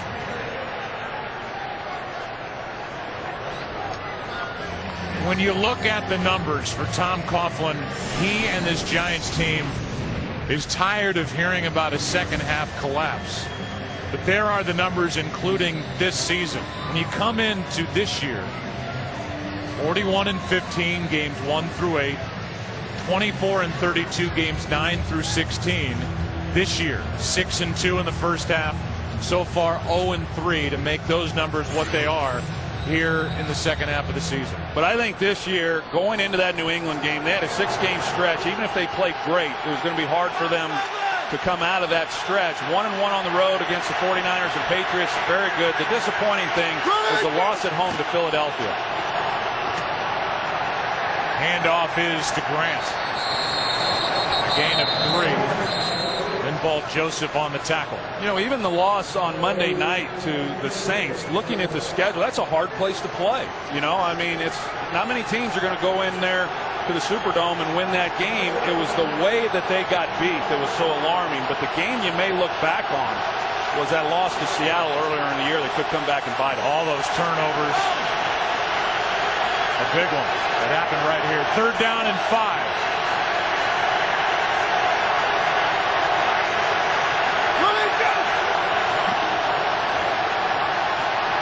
Rodgers trying to pick it up with his legs. And he's got it out across the 30. Well, we heard Mike McCarthy at halftime to Pam Oliver talk about we've got to control Pierre-Paul, and so they've got a few bodies on him to make sure he's not disruptive. But Aaron Rodgers does what great quarterbacks do, and because he's so athletic and mobile, he's able to keep these drives alive, even when the Giants in the secondary have done a nice job in coverage. Nowhere to go with the ball, but they haven't been able to contain Rodgers in the pocket. Aaron Rodgers, 4 carries, 31 yards, and he's rushed for 3 first downs. This one is too low for Brandon Sane. This crowd is into this game now with 4.5 to go, third quarter, and their Giants down by 4. Yeah, and even with the third down inefficiencies for the Giants defensively, I said coming into this game that third down was going to be vital for them defensively to get off the field. The Packers, good on third down all season long, but they're converting 70% on third down here in this game. Right now it's 2nd and 10. Rodgers just flips it to Grant. And Ryan Grant has got a first down out across the 45 to the 48. A catch and run of 18 yards. Well, that's where they really impact you defensively. Aaron Rodgers does, because of his decision-making ability. You see the middle linebacker right here, Blackburn. Well, you've got Crabtree who goes to the left, and then Ryan Grant checks down in that vacated spot. And because you've got a quarterback making good decisions in the pocket, you just can't cover everybody. Now a handoff to Sane, who is making his real debut here today. We saw him last week. Had a catch, a couple of carries at Detroit, but now he is into the mix because of the ankle injury by Starks. A gain of 4. Well, and that's what Mike McCarthy is going to do, whether it's Starks and Grant or if it's Grant and Sane. He's a two-back guy. He's not going to feature just one. He's going to give multiple carries to both. And we already talked about some of the things that Sane can do within the passing game. 2nd and 6. Yeah. Sane over the right side, and a nice play made by Joseph. We look ahead to next week in the slate of games here on Fox. They look like this. Single-header weekend, including the Eagles and Dolphins, Falcons, Panthers. We'll be there for the Saints and Titans, a big one with the Bears and the Broncos. Starts with a Built Ford Tough Fox NFL Sunday pregame show beginning at noon Eastern, 9 a.m. Pacific. 3rd and 8. Giants look to be in man coverage again. They've got to be able to contain Rodgers. If he gets outside the pocket, he could pick up the first down again. Rodgers throws, and the pass incomplete. And the sideline, Mike McCarthy screaming for a flag on the coverage of Jermichael Finley. He doesn't get it. But the inside pressure is what got to Rodgers. You see the contact made. Couldn't tell if it was beyond the 5 yards. The inside pressure right there is what got Rodgers out of his comfort zone. But the Giants finally able to force a punt and get a stop on 3rd down. Mastay hits it over the head of Aaron Ross, and it'll be down near the 1. Jared Bush reestablished in the field to play both feet after going into the end zone, and Mastay will be thrilled with this effort by 24 Jared Bush. That was outstanding. He got the bounce that he needed. Really a nice job by him, and both of these punters just doing an excellent job when they have had to punt, and really have been doing a good job all year for their respective teams. Here are the offensive leaders for the Giants, who are going to need something special here, backed up at their 1. Down by 4. Nix with 86 yards, a touchdown. Jacobs has a touchdown. The guy not pictured is Bradshaw, who's been a big addition back in this lineup. I always like going play action here. You're anticipating run to get it off the goal line, play action, and take a deep shot. Straight drop back. And with Clay Matthews bearing down on Eli Manning, incomplete for Brandon Jacobs. He just went right by Kareem McKenzie. You see, Kareem McKenzie was just standing still, and even with that, Eli had to get rid of the ball sooner than he wanted to avoid the safety. But even with that, if Jacobs was able to make that catch, he could have picked up some pretty good yardage. Now 2nd and 10 from the 1. Jim Cordell, an extra offensive lineman, reports. He's on the right side. Lowering his head is Jacobs. And he's out near the 5. The Giants pack it in with 2 tight ends and just trying to give themselves some room. When you're on the 1 yard line, as Kevin Gilbride, the offensive coordinator, knows that if you don't pick up a first down, you really put your punter in a tough position. You know, if you don't get it off that goal line, then he's having to shorten his drop, which makes it hard then, on a punt block if in fact it were called. So you got to get some yards, but now on 3rd down, this offensive line, with the pass pressure from the Green Bay Packers, has got to be careful. High snap. Manning pulls it back and now gets Victor Cruz for the first down, and a big one.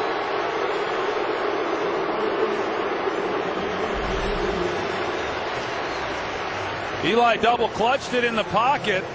Started to throw it right there, and then he saw Cruz coming back out of his break, and that's a huge first down for the New York Giants.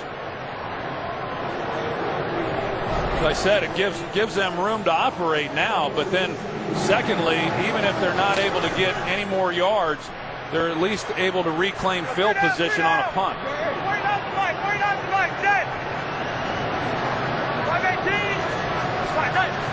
On first down, delayed handoff. Jacobs right up the gut.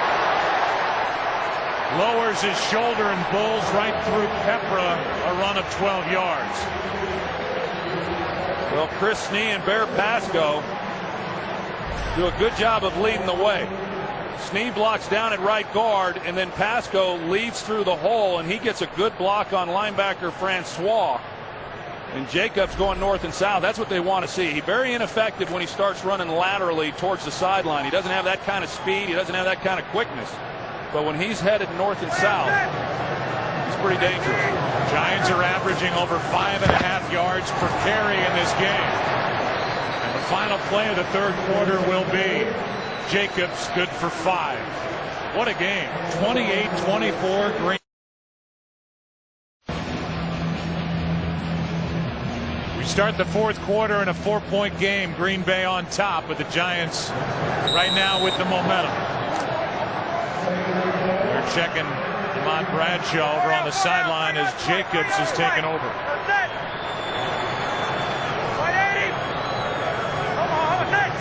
Pasco in motion. Jacobs gets it. Good blocking up front. A yard shy of a first down as Brandon Jacobs, DJ Smith on the tackle. Well, we talk about Mitch Petras coming in and him having to play left guard. They move Kevin Booth to center. Watch this right here in the middle, and B.J. Raji, he's going to pull a spin move trying to get up the field, and because he did spin, it created that void then for Brandon Jacobs. We've seen him hitting it between the tackles, mostly between the two guards on these runs on this drive, and they've gotten something going offensively. It is third down and inches. Jacobs has it out across the 45.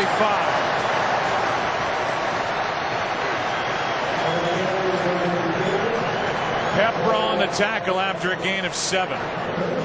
This offensive line is really starting to do some good things. They ran the ball pretty well throughout this game, mostly with Ahmad Bradshaw. Of course, Brandon Jacobs had a couple of the big runs there in that first half, but right now there's a little more consistency, which is what you expect. You start to wear down the defensive front. As the game moves into the fourth quarter, that running game, those 4 or 5 yard gains start turning into a little bit more, and that's what we've seen. Bradshaw back in there for the Giants. 4 men on the rush. On the move, the pass too low. And incomplete for Nix. Let's go to Terry for a game break. All right, Joe Buck, San Francisco 49ers with a victory today, clinched the NFC Western Division. Well, look at this, the longest pass play of the year. Kyle Williams takes it 56 yards for the touchdown, 26-0. It is the 49ers all over the Rams. Back to Joe, Troy Aikman, Hall of Famer, and of course, Pam Oliver. You gotta giggle. Oh, love Terry. He keeps it interesting, doesn't he? Second down and 10, always. Kurt better look out. Delayed handoff to DJ Ware. Woodson sticks his face right in the middle of all that. A gain of 3. You know how many times you see this, though, with this Green Bay Packer defense, that, you know, team starts driving the ball, they start doing some things. We've already seen it in this game, 2 takeaways defensively, the Clay Matthews touchdown, and, you know, this has been a nice drive by the Giants that started on their own 1 yard line. They've got to be careful. Right now, this Packers defense, no doubt, is thinking turnover. Third down and 7. 4-man rush. Manning throws for Ballard. First down. Beautiful throw from Eli Manning. Dropped it in for 16 yards. You see Ballard, 85. He's running a corner route. Plenty of time for Eli Manning, but another perfectly thrown pass. Hank Ballard, you know, he really doesn't give it away. He's not overly fast, but what's good about him is when he's running, he's not looking where he's going to go. Instead, he doesn't turn his head until he's coming out of that break. Hard then to get a read as a defensive player, and it creates separation, but a well-thrown ball by Eli Manning. Here's Bradshaw. Brought down by Pickett. A gain of 1. All Aaron Rodgers can do is watch over on the sideline. So this will be play number 12 of this drive. And look at the total yards. Approaching 400 for the Giants. Are you saying I called Jake Ballard Hank? I think you could have gotten away with it, but you did. 2nd down and 9. Bradshaw. Nice play. Woodson doesn't bring him down. And Bradshaw almost stayed on his feet. Snee was out there to help. A gain of 2. Look at it. You can see on his helmet. I mean, look at his helmet. The tape's come off. But Charles Woodson to come up and make a play like that was a heck of a collision. I think it rattled Charles Woodson a little bit. He was a little slow getting back to the huddle. This guy's a fighter right there, Ahmad Bradshaw. So's Charles Woodson, but Ahmad Bradshaw, boy, he's as tough as they come. They both check out after that. 3rd down and 7. Manning. Nix. Incomplete as the ball comes out. Williams and Pepra there defending for Green Bay.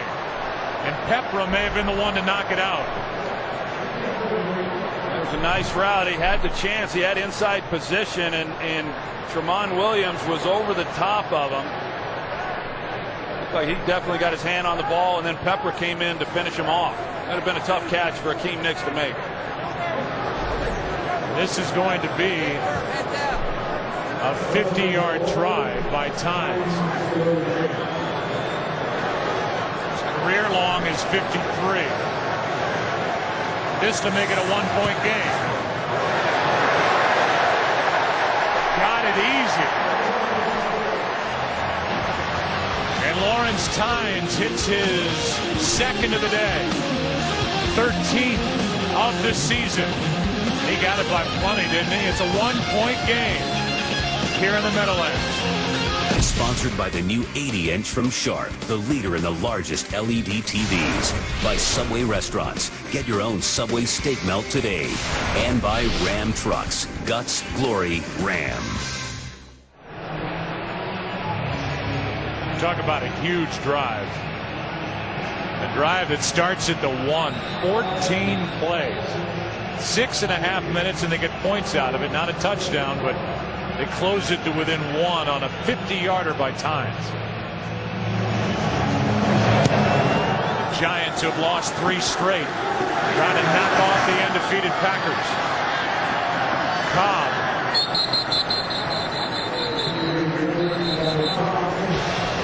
Out to the 23. Moments ago, Charles Woodson, after that blow to the head on the tackle of Bradshaw, had to lead. Green Bay with the ball up 1. Aaron Rodgers has now 9 3+ touchdown games this season, a team record. But his Green Bay Packers are up only 1. 319. Rodgers over the middle. It's a drop. Right into the gut of Finley, and he put it on the ground. Yeah, I mean, a lot of time in the pocket there for Aaron Rodgers, and Jermichael Finley. We saw a drop, going back last week on the Thanksgiving game. He's had some others, but not a guy who drops all that many passes, but a chance there in the middle of the field because of the coverages, and he's had a lot of opportunities in this game. 2 of the 4 drops belong to Finley. 2nd and 10. 3 men on the rush. Rodgers slings it to the sideline for Nelson. And Jordy has got a 1st down.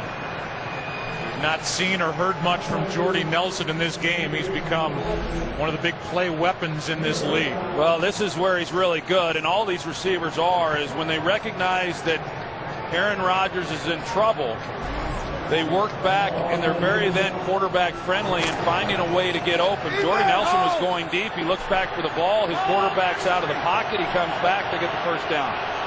Only Nelson's second catch of the day.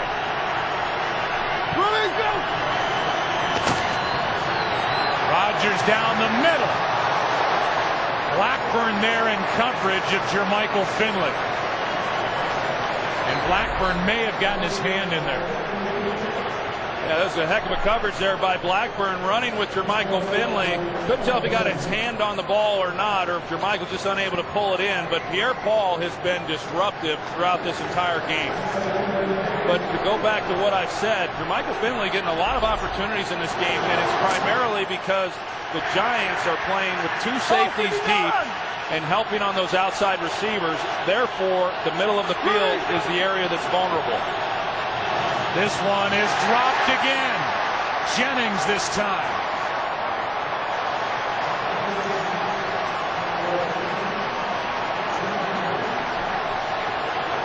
For those of you just joining us, this is a big one, obviously, for the Giants. They've lost 3 straight coming in, taking on the undefeated Packers. Green Bay has suffered 5 drops in this game, 2 on this drive. Jennings the latest to bring up 3rd and 10.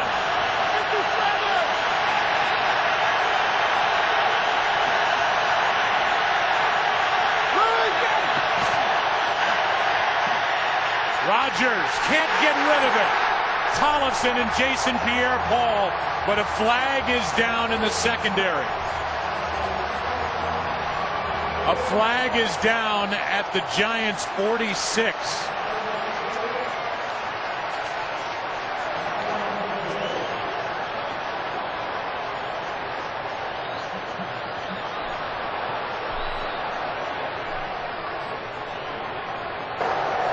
Illegal contact.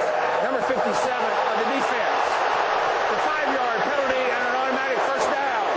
Automatic first down and the penalty by Jaquan Williams.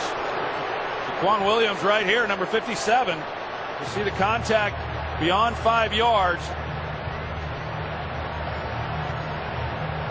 Here's the hit by Aaron Rodgers, but to go back to the penalty, I don't know that he really disrupted Jermichael Finley's route. You can see him extend the arms, and that's what the official sees at the top of this route right here. As he's going to, if Jaquan doesn't even touch him, Corey Webster's picking him up. That's not where Aaron Rodgers is going to go with the football, but contact made beyond 5 yards.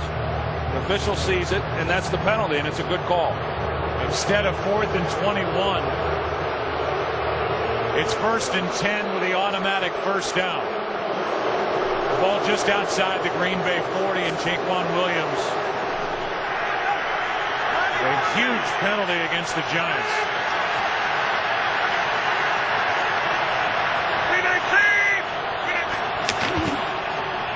They fake it to Grant. Rodgers with a good pocket. Gets rid of it and completes. Pass is caught by Jennings. And good for 16 yards. Well, Aaron Rodgers had all day to throw the ball. You're going to see in the pocket, just nobody that's able to get to him, and you just knew at this point that he was going to complete a pass. But to go back to the penalty on Jaquan Williams, perfect coverage really by the Giants, and Perry Fuel, what he called, because of coverage, Jermichael Finley was never going to get the ball thrown to him. Aaron Rodgers had gotten off him in a hurry, but it kept this drive alive. Jason Pierre-Paul has been so good in this game, getting attention on the field. Canty was really close to a sack. Instead, it's a 16-yard completion to Jennings. Take a break and come back after. Favorites in one epic box. The OT presented by Lowe's is coming up, and there are a lot of interesting scores that are rolling across here in Week 13. While the Giants play here, they're wondering what's going on out in Glendale, Arizona, with the Cowboys in a battle with the Cardinals. Saw Jason Pierre-Paul come off the field. I think he's just cramping, Joe. They had a bottle of Gatorade in his hand before he even got to the sidelines, trying to pump some fluids into him so he can get back out on the field. On first down, Rodgers, sacked, Tollefson.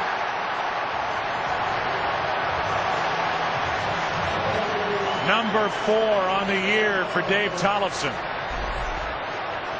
Well, Dave Tollefson's here, and he's going to come underneath, and they've just been working Marshall Newhouse over on that left side. You know, it's been Jason Pierre-Paul, obviously, throughout this game, but he goes to the bench. They bring in Tollefson off the edge, and he's able to then get pressure on Aaron Rodgers. Let's go, Spartan! Second down and 12. Jason Pierre-Paul back in the lineup. Pass is behind Jennings.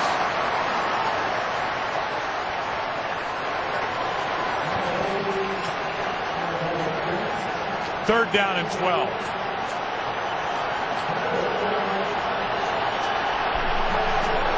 You start getting that pressure on the quarterback, and even when you have some time, there's that internal clock tells you got to get the ball out, and you're not as accurate then when you're rushing those throws. Green Bay 7 for 11 on third down in this game.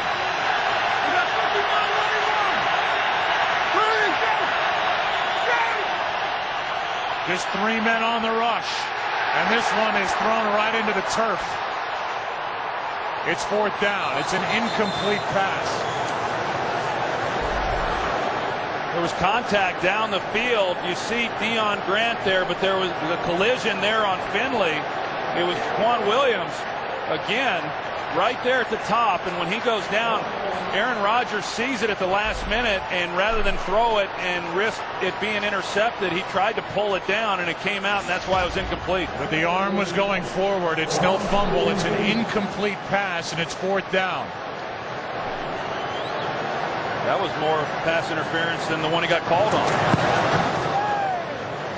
Fair catch called for, taken in by Ross.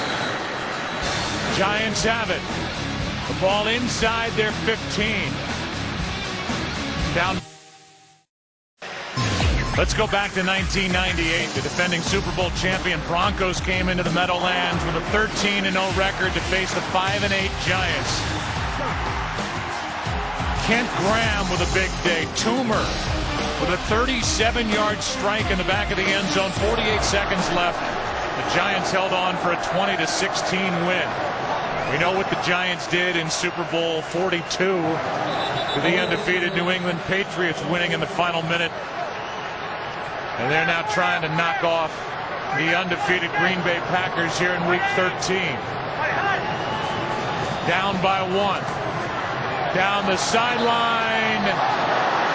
Incomplete for Nix. And Shields had a grab of the jersey of Hakeem Nicks on their way down the field. And Sam Shields now in the game, and he just barely gets his hand on that ball, and Nix got up on top of him too. Sam Shields, one of the fastest guys, if not the fastest guy on the team. But that's a nice play on his part.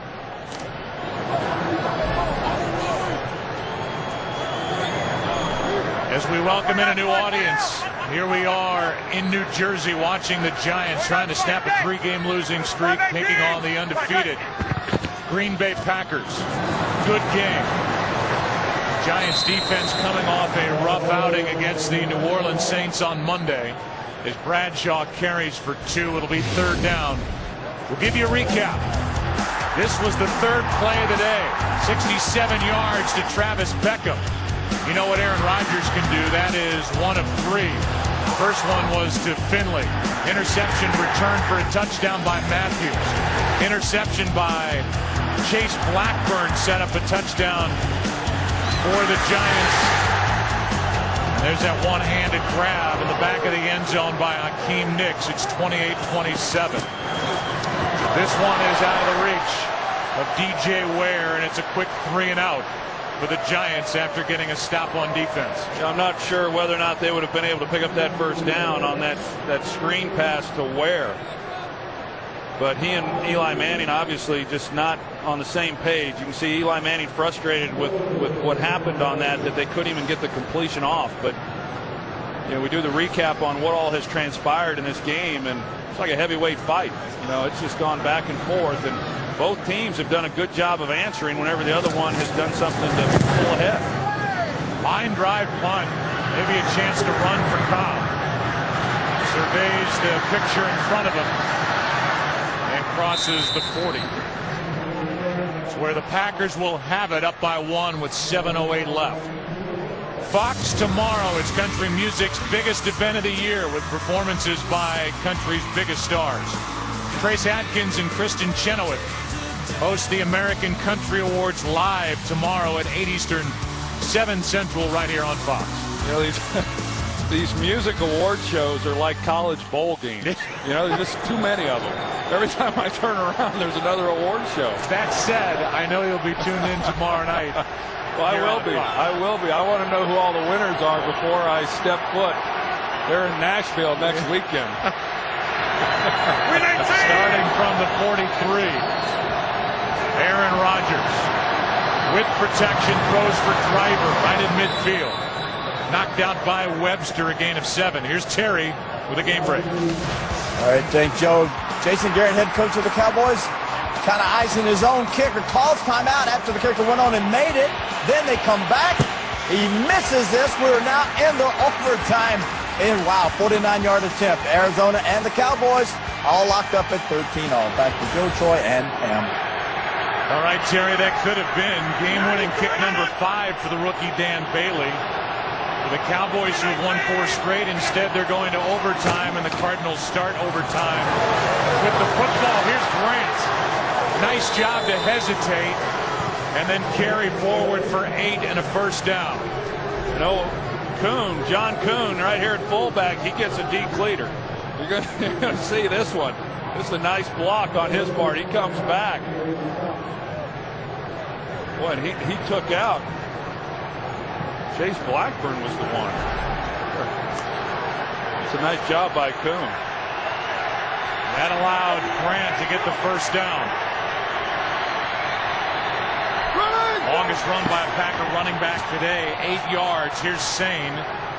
And Brandon plows forward inside the 40. A gain of 4. I think Mike McCarthy right now, as we said, he's not. The Giants aren't going to abandon the running game, and neither is Mike McCarthy. And right now, with 5.5 minutes to play in this game and a 1-point lead, he'd like to be able to keep this ball on the ground and continue to move the chains, eat up time off the clock, or when they throw some high percentage stuff. But right now, his idea is to come away with some points, make this at least a touchdown game for the Giants, or more than that if they're able to then score 7 points. Rodgers completes to Crabtree. His first catch of the day and a first down at the 31. Remember, each side with only 1 timeout remaining. It's a nice first down right now, a nice drive. And, you know, as I said, trying to come away with some type of points to make the Giants have to score a touchdown, whether it be to take the lead or a touchdown to potentially tie with a 2-point conversion. 94! Rodgers has hit 8 different receivers. And right now, Green Bay is inside field goal range for Crosby. They fake the handoff. Rodgers over the middle, and it's dropped by Crabtree. Pass maybe a little underthrown, but it's another drop by the Packers. And they get a Crabtree here, 83. You see Tuck, he throws him off a little bit. That disrupts the timing to some degree, but Aaron Rodgers had time and just not a very well thrown ball, obviously behind, and would have been a nice catch if Crabtree had been able to haul that in. Between some of the throws we've seen Rodgers miss, more importantly, a lot of these drops. You know, this has just not been a great executed game within the passing game like we're used to seeing from the Packers. Total of 6 drops, 2nd down and 10. Blitz. Down the sideline, Nelson with a leaping grab, and it's good.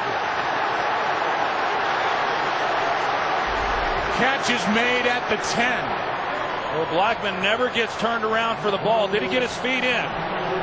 Boy, that's unbelievable right there. They would not have been able to challenge that even if he hadn't have gotten his feet in. Wow.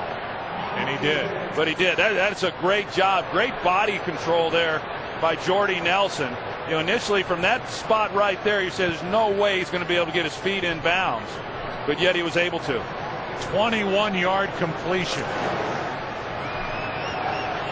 These guys have a phenomenal season. Play clock is at 1. Handoff is to Sane. Brought down from behind by Kiwanuka. Gain of 3. You'll go back to that catch by Jordy Nelson in the year that he's had. Obviously a lot has been made of Aaron Rodgers, but all of these players around him offensively are playing at just as high a level as Aaron Rodgers is, and that looks like Chris Canty down. So they take a look at Canty. We'll take a break and come back with under 4 to play in the Meadowlands.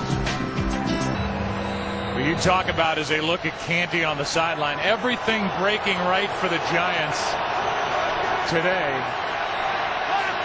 The Falcons lost. The Bears lost. The Cowboys just lost in overtime at Arizona. And the Lions play tonight at New Orleans. On 2nd and goal. All day for Rodgers. Slings it. End zone. Touchdown. Driver's got his 2nd of the day.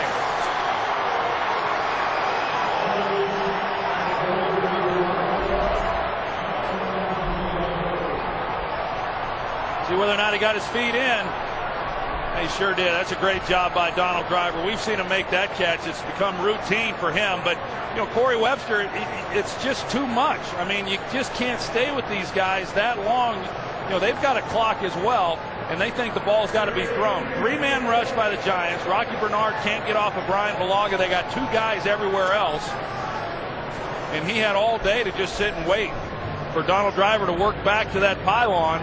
And then he throws a good ball, no danger on the throw, and Donald Driver does what we've seen just so many times before. They're going to review the scoring play as they do this year, that rule change. The toes are down, the catch is made, and he maintains possession going to the ground.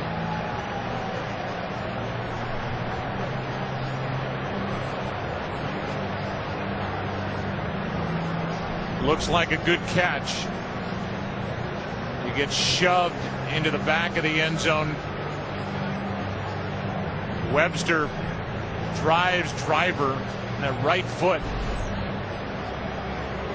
with the back of the end zone. The catch looks to us at the end of the play like it's good. He's got 2 on the day, came in with 2 on the year, and you just never know where it's going to come from. I think the question is, what they're looking at is to see whether or not he stepped out of the back of the end zone. I don't think he did. And it didn't look like he did to me either, at least from that angle. There's nothing there to show that he was out of bounds. I think that's what he's showing there, and that's what they're discussing on that sidelines. And Donald Driver looks like he's a little unsure himself as to whether or not he stepped out. Meanwhile, the extra point at the touchdown stands will make it an 8-point game. That'll force the Giants and Eli Manning to get down the field, get into the end zone, and then obviously score the 2-point conversion. The Giants are 2 for 2 on 2-point conversions this season in an attempt to tie it. And it looks like the right foot's still in by Driver. No look that shows anything different. The catch is good. The official's right there. And this is an extra point away from being an 8-point game.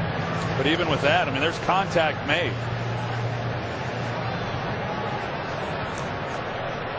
We welcome in a new audience. We're going to get a call from Jeff Triplett. After review, the ruling on the field stands. And if you're just joining us, this has been a fun game to witness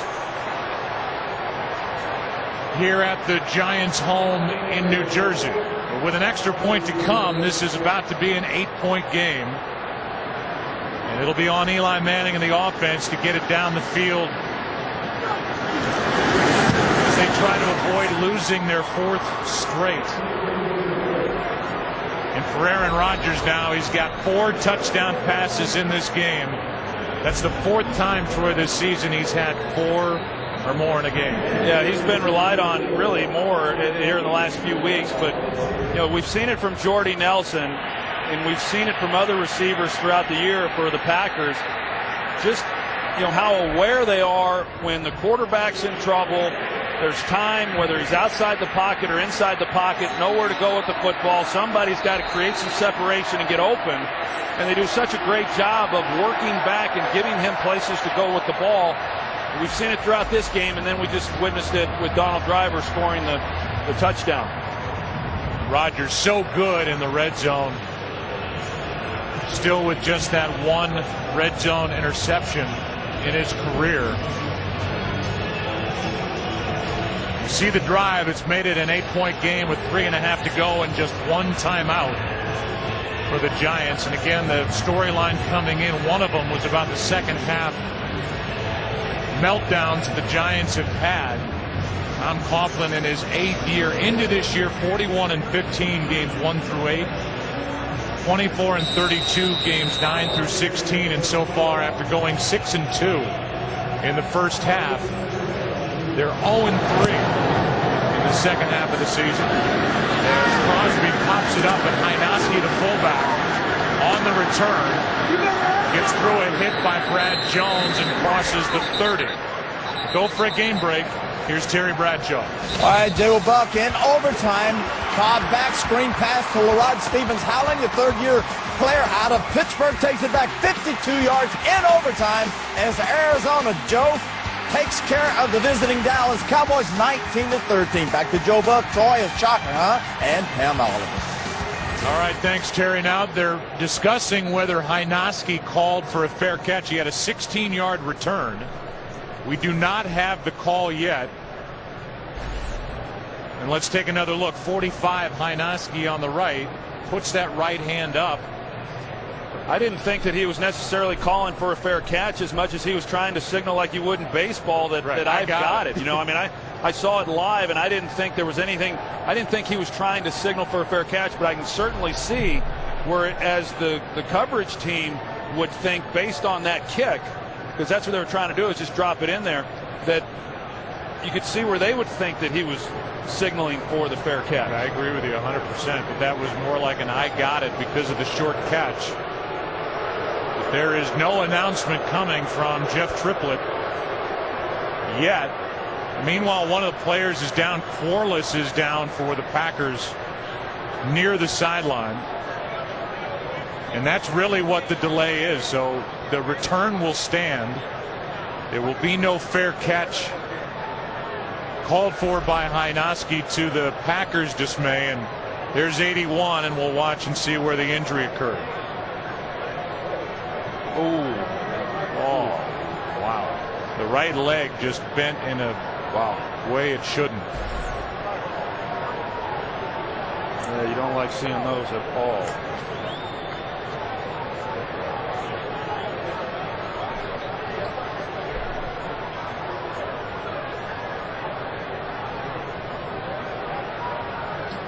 Let's join Mike Pereira out in Los Angeles. Mike, I know you're with us.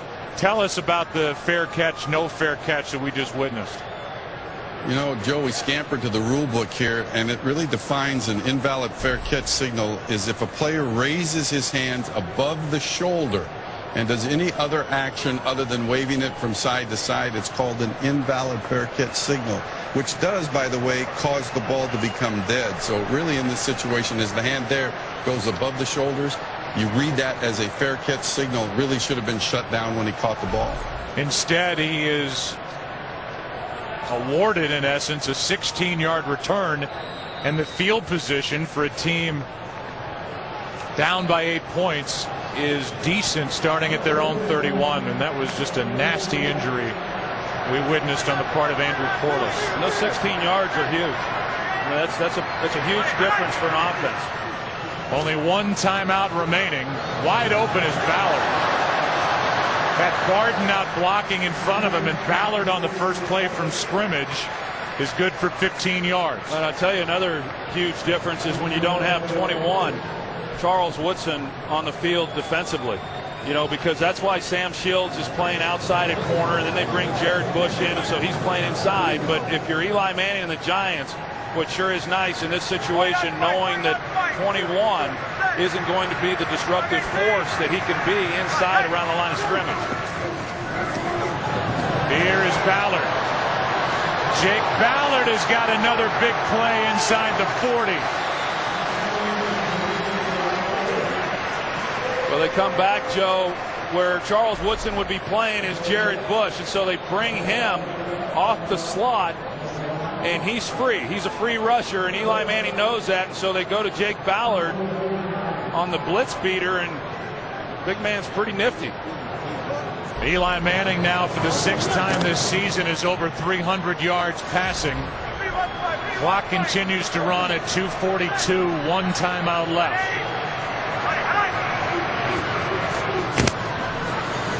And that play's not there for Bradshaw. You saw that stat, though, the 5 fourth quarter drives to come from behind for Eli Manning. In this case, he's trying to tie this game after starting at the 31.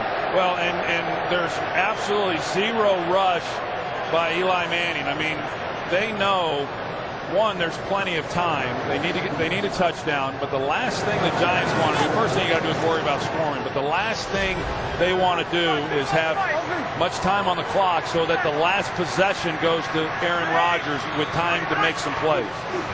Blitz coming from Green Bay. Giants pick it up. Pass wide open to Cruz. Jared Bush had fallen down, and Cruz to the 22, inside down to the 17. This is just a great route by Victor Cruz at the top of this. He completely fools Jared Bush to where he even tried grabbing onto his jersey to keep him from getting away knowing he was beat. It's a great route by Victor Cruz. Got it at the 27. They got 10 more to the 17. Handoff is to Bradshaw, doing all he can as he's wrapped up by DJ Smith, a gain of 3. Eli's taking him down the field. 2 minutes left, 1:56 on the clock, down by 8. Manning is now facing a 2nd down and 7 with 1:56 left. A lot of conversation here with Eli Manning and left tackle David Deal, and that's not completely uncommon, but it was extensive conversation, making sure they're on the same page as far as the looks and if they're getting it picked up or if Eli's hot. On 2nd down, wide open DJ Ware. And Ware will set up a 1st and goal at the 2. DJ Smith on the stop. And this goes back to what you were talking about. Now no hurry for the Giants. I mean, obviously they got to score and they got to get 2 points. So the defense, unless they go into overtime and they get the coin toss, is going to have to make a stop. But what they want to do is just make sure that there's not time left for the Packers. And that's why they're not rushing to where their defense has to make a stop if, in fact, all those things happen for them. Nix at the bottom of the screen. Each side with 1 timeout left. Manning, Cruz, out of bounds. It's 2nd and goal with 1:07 left. This was a ball, too, that was perfectly thrown. He had a chance. You know, I think if Victor Cruz had known that he was as close to the sideline as he was, he might have been able to stop and kind of do what Donald Driver had done on his touchdown, keep his feet in, extend himself, and maybe make a play. But Eli Manning gave himself a chance. Now, with 1 timeout left in 1:07, they could choose to run the ball here a couple times if they had confidence they could push it in.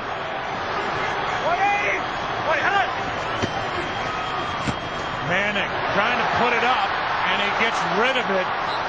Incomplete for Bradshaw before Clay Matthews and Eric Walden meet at the quarterback. It's 3rd and goal. They're trying to go play action and then get something in the back of the end zone and just pressure immediately on Eli Manning, and you got to get it out. I mean, you absolutely cannot afford a sack there, and a good job by Eli making sure that didn't happen. 2 downs to get it into the end zone. It's 3rd and goal.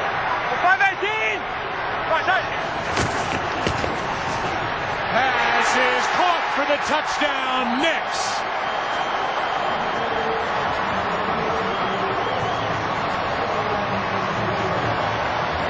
And now the Giants, who are 2 for 2 this season, going for 2, have got to convert to tie this game. It's a good adjustment there by Akeem Nicks. We saw the touchdown before when he gave him all the space for the fade into the corner. And I don't know if that's what Nicks was expecting or not, but Eli had to get it out of his hands again, pressure immediately in his face, and they get the touchdown. Now, Kevin Gilbride, I assure you, coming into this game already knew what the two-point play would be if they were in this situation. Here we go.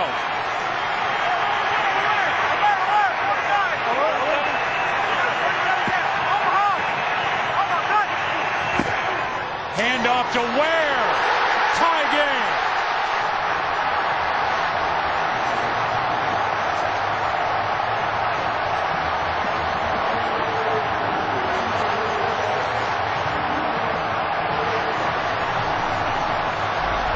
Good execution. Mitch Petrus here, and then you've got the pull. And then DJ Ware gets in behind it. That's a nice job by that offensive line, getting some bodies moved and coming up with a two-point play to force this thing into overtime, potentially. Yeah, and that potentially is a big word, is now Aaron Rodgers will have time on the clock, one timeout, and a good kicker in Mason Crosby to try and set up. But Eli Manning got his team down the field in a drive that started at the Giants' 31, and now Aaron Rodgers getting ready to go back to work to try and keep this undefeated season alive. Yeah, you got to be real careful if you're the Giants. I mean, that was a great drive by Eli Manning in this offense to get the touchdown, the two-point conversion, and tie this game up. And sometimes when that happens, you lose sight of the fact that there is still 58 seconds, and your defense has to go out and make a stop. And as we know, that guy right there, he's about as cool a customer as there is. We're not accustomed to really being in this position.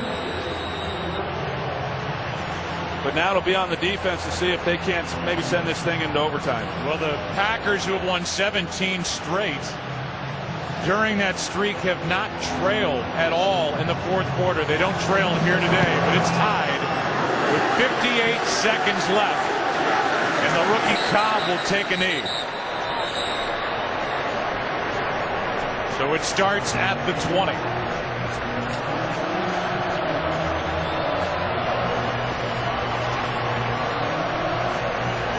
The 11-0 Green Bay Packers, 11-0 for the first time in franchise history.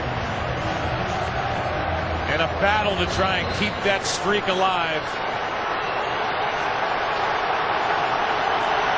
Joe, I think this Giants defense was gassed on that last possession by the Packers offensively, and if nothing else, they got a chance to get some much-needed rest.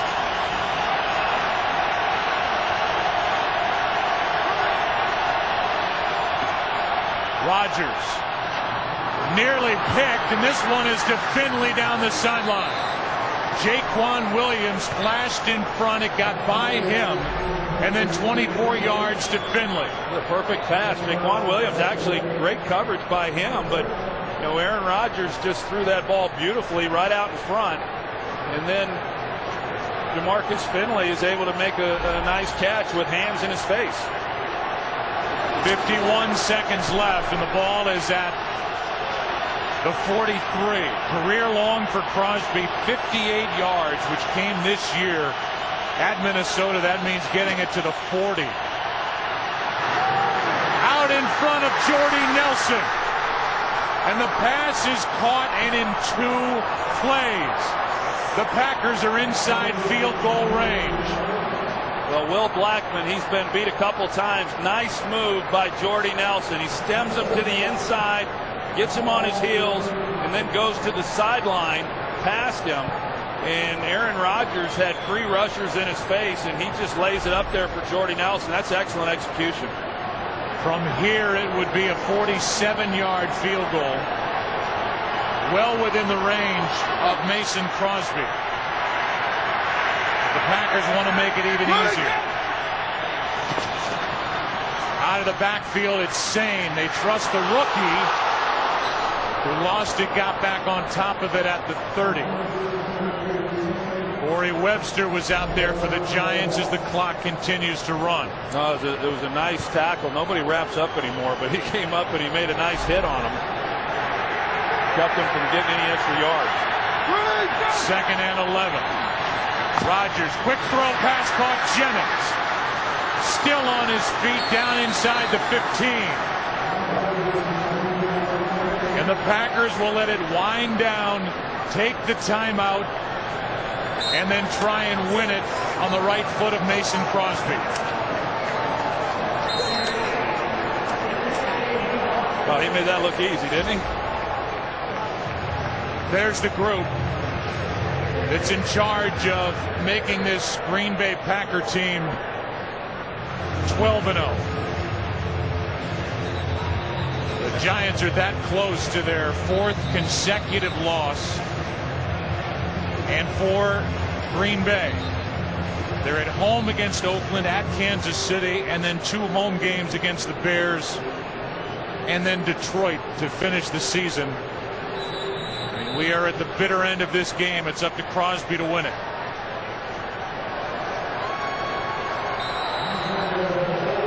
A 31-yard try.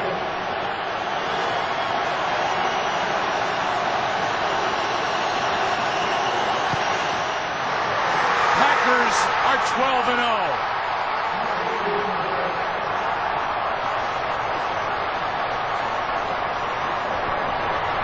A drive that started with 58 seconds left on the clock.